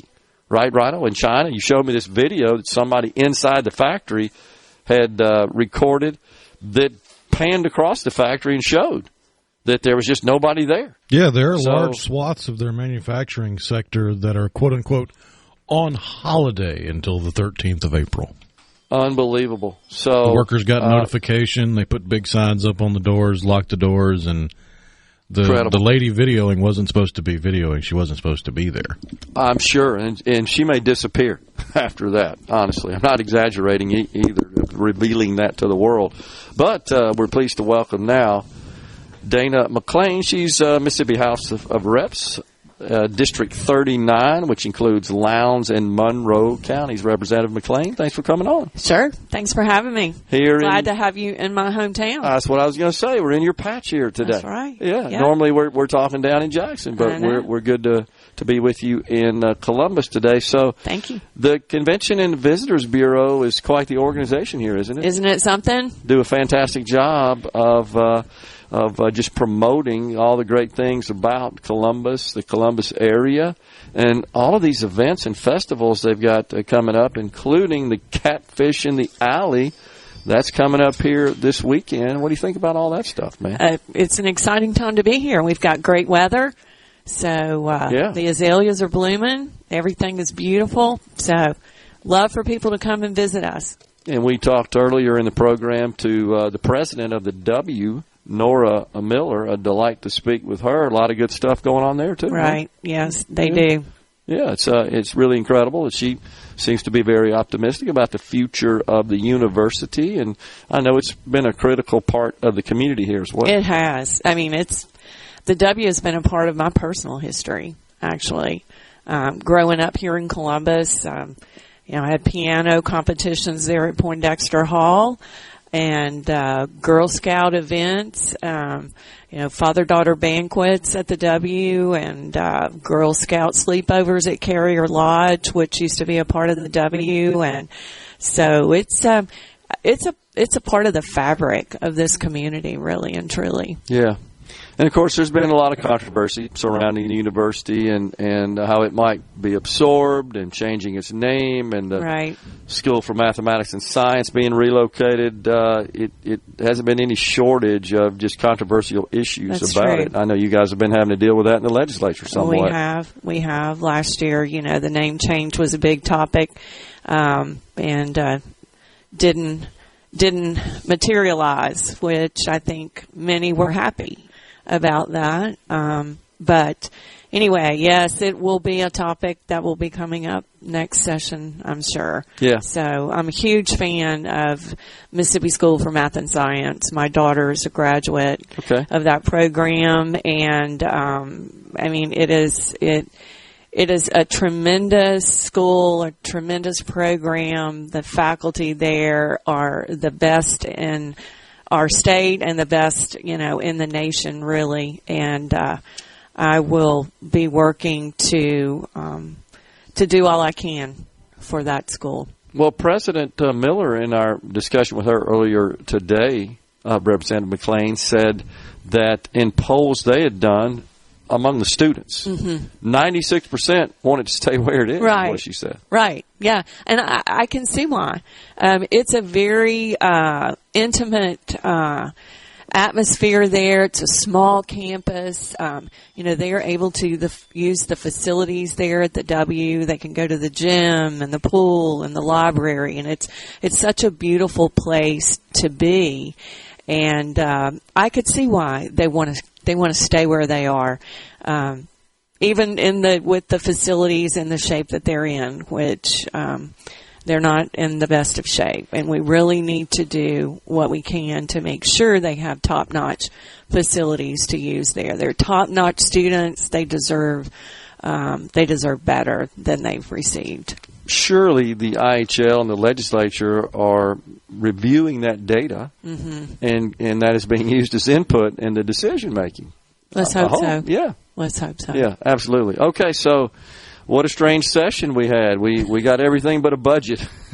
Just a small matter there. No, really. Well.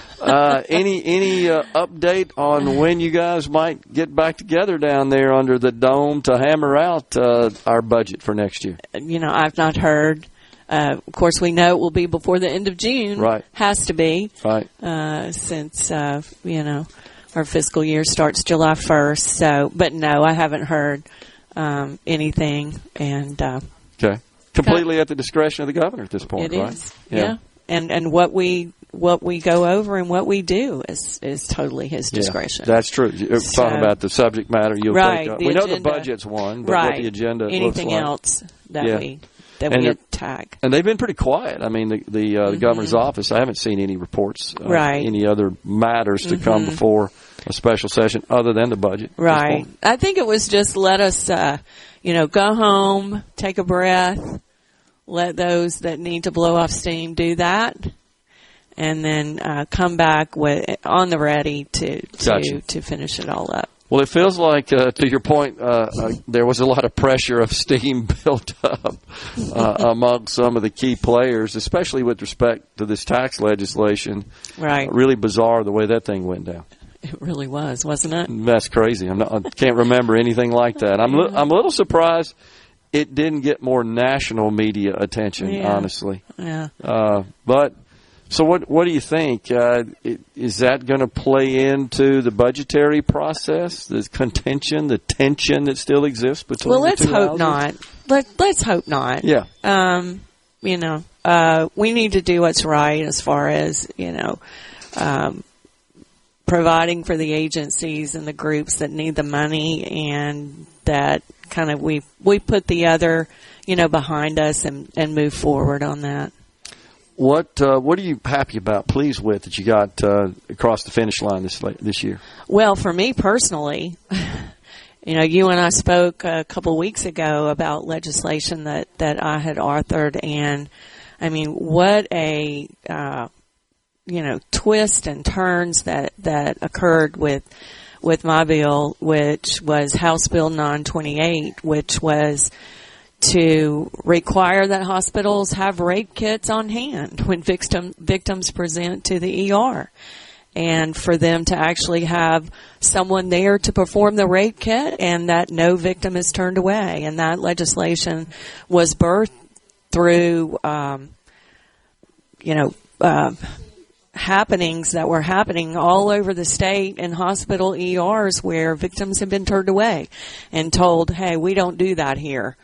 Go out of state to a rape crisis center or go somewhere else. And so I was really happy that we were able to get that language in another bill. As you know, it passed unanimously in the House, went over to the Senate where it was not brought out of committee, and then, died there. And then I was able to take a Senate bill that had similar language regarding assault victims' Bill of Rights and put the language for the rape kits into the Senate bill that was authored by Senator Angela Hill, and then present that bill in the House, went over to the Senate and was called on a point of order, died again. So it died a second death, and we were able to, at the last hour, revise that conference report, get it docketed in the Senate and the House, and get it passed. So it's on to the governor now. Yep. But that was crazy. But very happy to get that legislation through. Were you involved at all in the anti-DEI bill? They kind of went back and forth. I was not. Yeah, it got, and that actually has gotten some national attention. Yes, believe it or not. as it would. Yeah, you would expect that. That's a very polarizing issue and one that sparks a lot of debate. True. All right. Well, appreciate you coming on. Thanks for having me. Getting us. Yeah. Yeah. Representative so Dana McClain has been our guest, folks. We're at the Columbus Convention and Visitors Bureau. We're coming right back. Stay with us.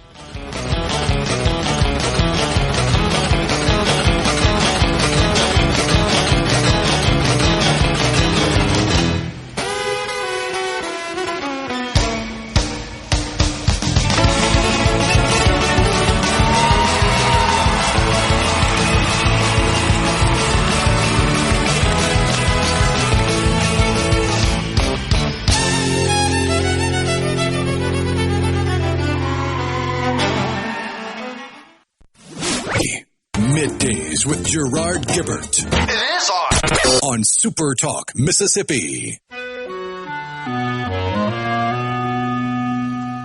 Some people say a man is made out of mud.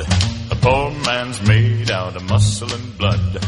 Muscle and blood and skin and bones. A mind that's weak and a back that's strong. You load 16 tons. Welcome back, everyone. It's Middays from the Columbus Convention and Visitors Bureau. That's where we are today. That's where we have moved the Alliant West studio. So before we went to break, we were talking about this anti-DEI bill, which passed the Mississippi legislature and is awaiting Governor Tate Reeves' signature. We were discussing that with Representative Dana McClain. And it turns out, no surprise, that numerous other states also are working on anti-DEI legislation at different levels and different statuses of such measures. One of those, Indiana. And they're in the process of debating a fairly broad ban of DEI initiatives, offices, and training programs. And it's really, there's a debate that centers really around what DEI does to some. Some of the discussion says the framework promotes discrimination by race or gender and other characteristics by, for example, labeling certain groups as oppressors and oppressed. To others, especially those who work in the DEI industry, it is served as a historical purpose to dismantle. Anytime I see that word, I always get a little cringy. To dismantle discrimination and encourage greater awareness of cultural differences. I mean, we got to have training to do that. We have to have sprawling organizations and invest a whole bunch of money in that. Seriously? Because all it does is divide, in my view. It engenders division. So this was apparently a subject of a very intense and emotional debate that spanned numerous hours in the Senate in Indiana. Rhino, it reminded me of, was it a couple of years ago that we passed legislation in Mississippi just expressly concerning CRT. And remember, it was like one paragraph with two sentences in it or something like that, and they were in the House there. They discussed this bill for what seemed like an eternity. I was in the gallery at least for 3 hours watching it back and forth, and everybody had to, come up to the podium and say their piece. And some of the stuff they were saying that is opponents of this legislation, which simply said you just can't teach in a classroom that one individual based on their race is superior to another based on their race. That's all it said. And a lot of people objected to that, which is just astonishing to me. But other states are working on similar measures, Georgia, North Carolina. And, of course, we've got one here that's waiting to be signed by our governor. And then you've got, we discussed this, touched on it a bit, Colorado. They've got a bill that could strip parents of their custody of their children if they misgender them, such as mispronouncing their name, their preferred name, or mispronouncing their preferred pronoun. This is your child, your own child, and that your child could be removed from your household, from the custody of their rightful biological parents, if that's the case. This bill is called the Kelly Loving Act, named after a 40-year-old transgender man killed in the Club Q mass shooting in 2022.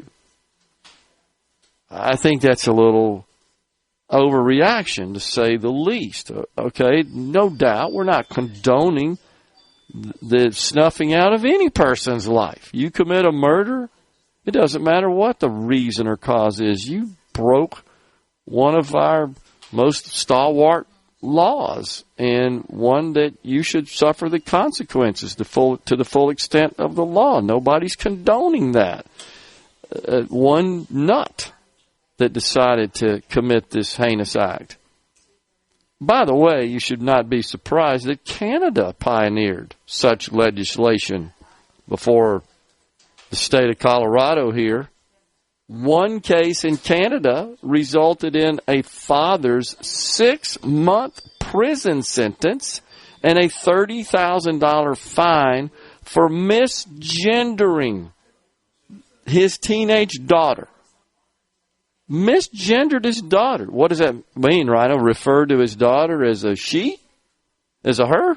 Yeah, if she wanted to be a he, or the other way around. I guess so. So that cost him $30,000. Considering the way it's reported, he was probably a he that wanted to be a she. Unbelievable. Okay, I see. Unbelievable. Good grief. So this person apparently shared the story with Matt Walsh. He's, of course, a very widely listened to podcaster. That was back in 2022. So it's criminal violence to not use preferred pronouns in Canada. This is where we have gone off the rails. We're upside down. Because free speech is now, such as the pronoun you refer to someone as, including the parent of someone, is now considered violence, condemned as violence. You misgendered them. That's an act of violence. You got to go to jail. I'm fairly certain that's the reason Jordan Peterson came to prominence in the zeitgeist. Because he was on campus having debates with students about the compelled speech that was mandated by Canadian law.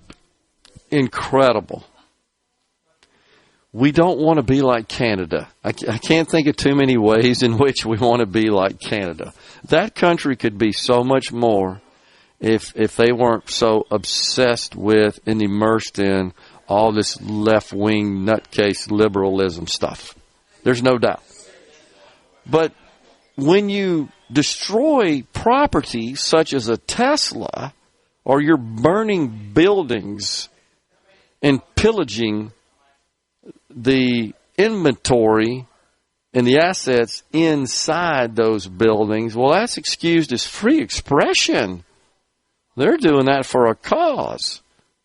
That's just how upside down these things are. Thank God President Trump, on day one, issued a series of executive orders just stripping all that craziness out of government.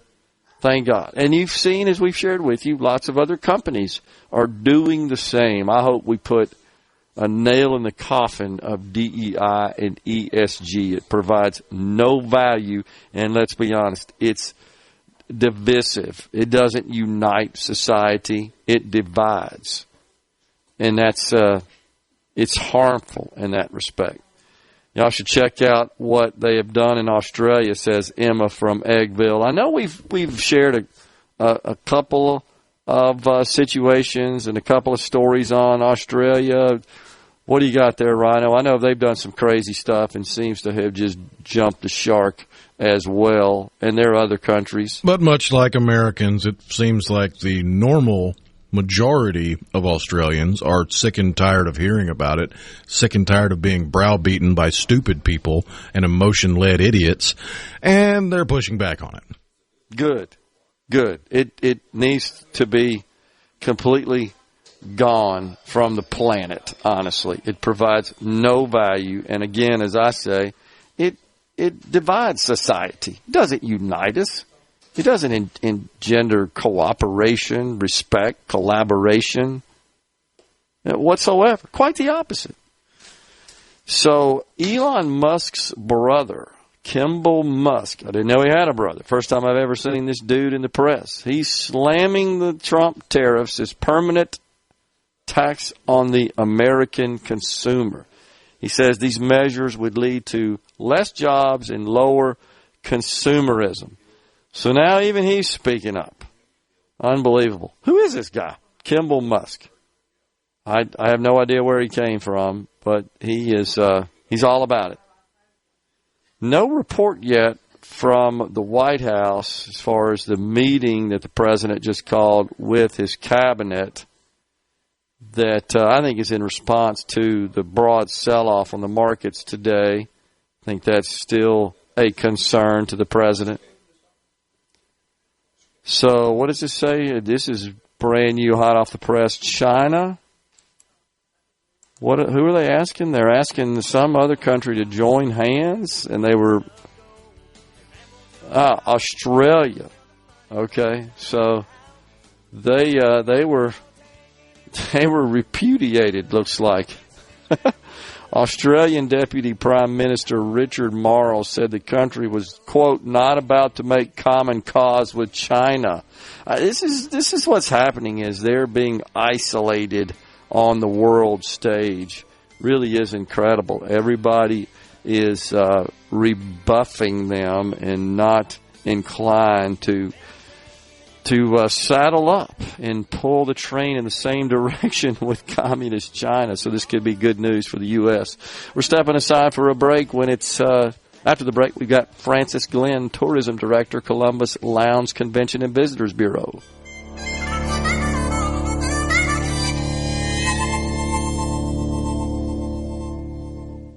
Think for America. Middays with Gerard. Good for America.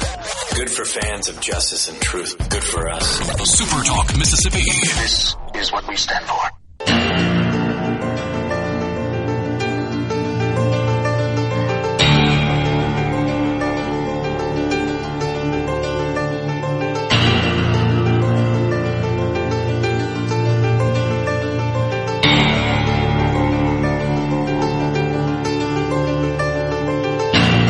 Welcome back, everyone. It is Middays. We're live at the Columbus Convention and Visitors Bureau. We're pleased to welcome now Francis Glenn, Tourism Director, Columbus Lounge Convention and Visitors Bureau. Francis, thanks for coming on. Yeah, thanks for having me. Yeah, and thanks for having us up here today. So you guys got a full slate of activities planned. Tell us about that. We do. So pilgrimage is still going on. It ends on the 13th. We still have home tours. Some favorites are on over the weekend. Riverview, White Arches. We're excited about having the Katie House and 12 Gables back on. They haven't been on in over a decade.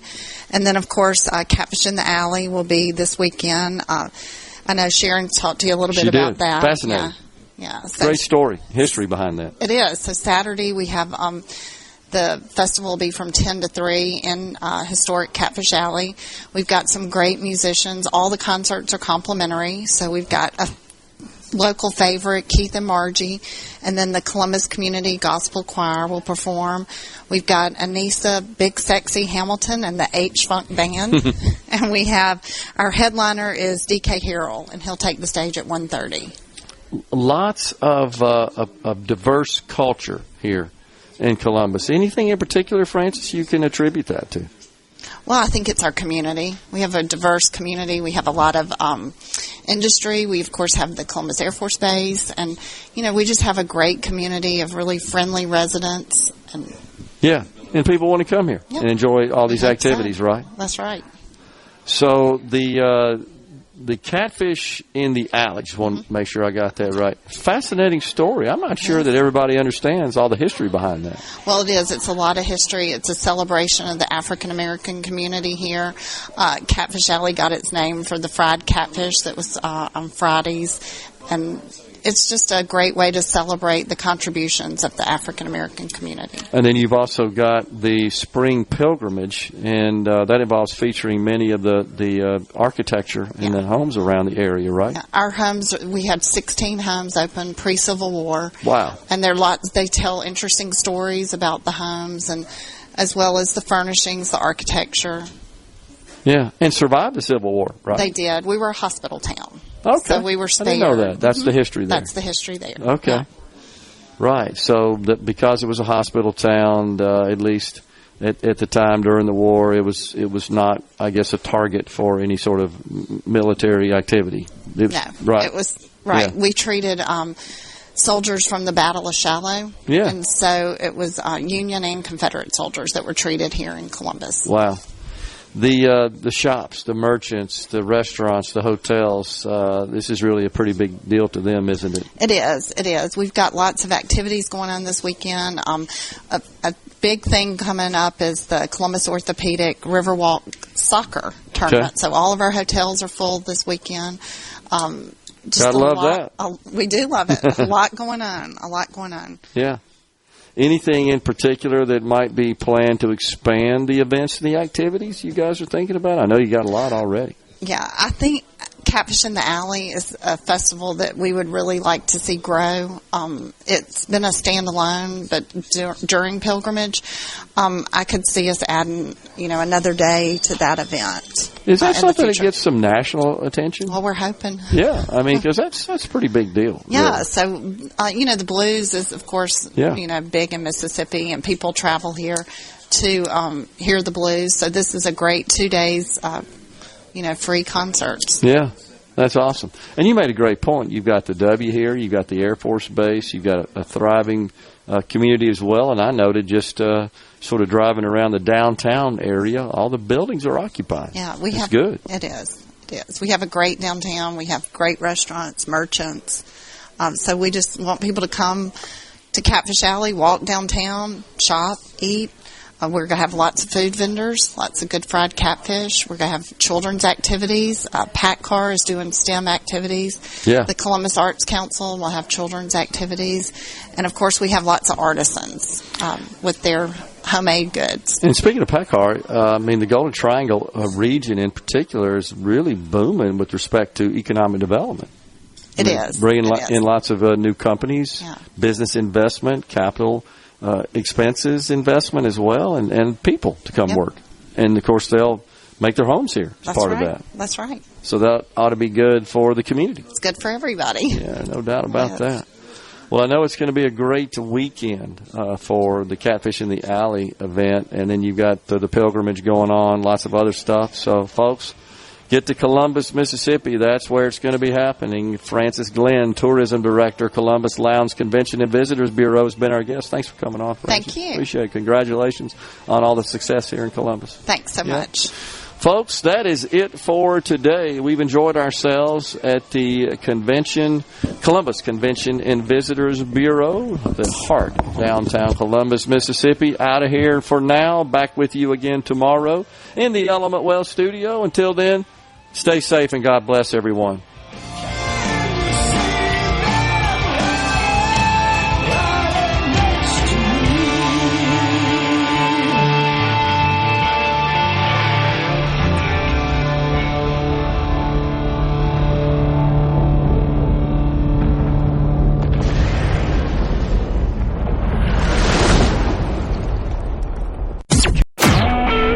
SuperTalk Mississippi Media Production.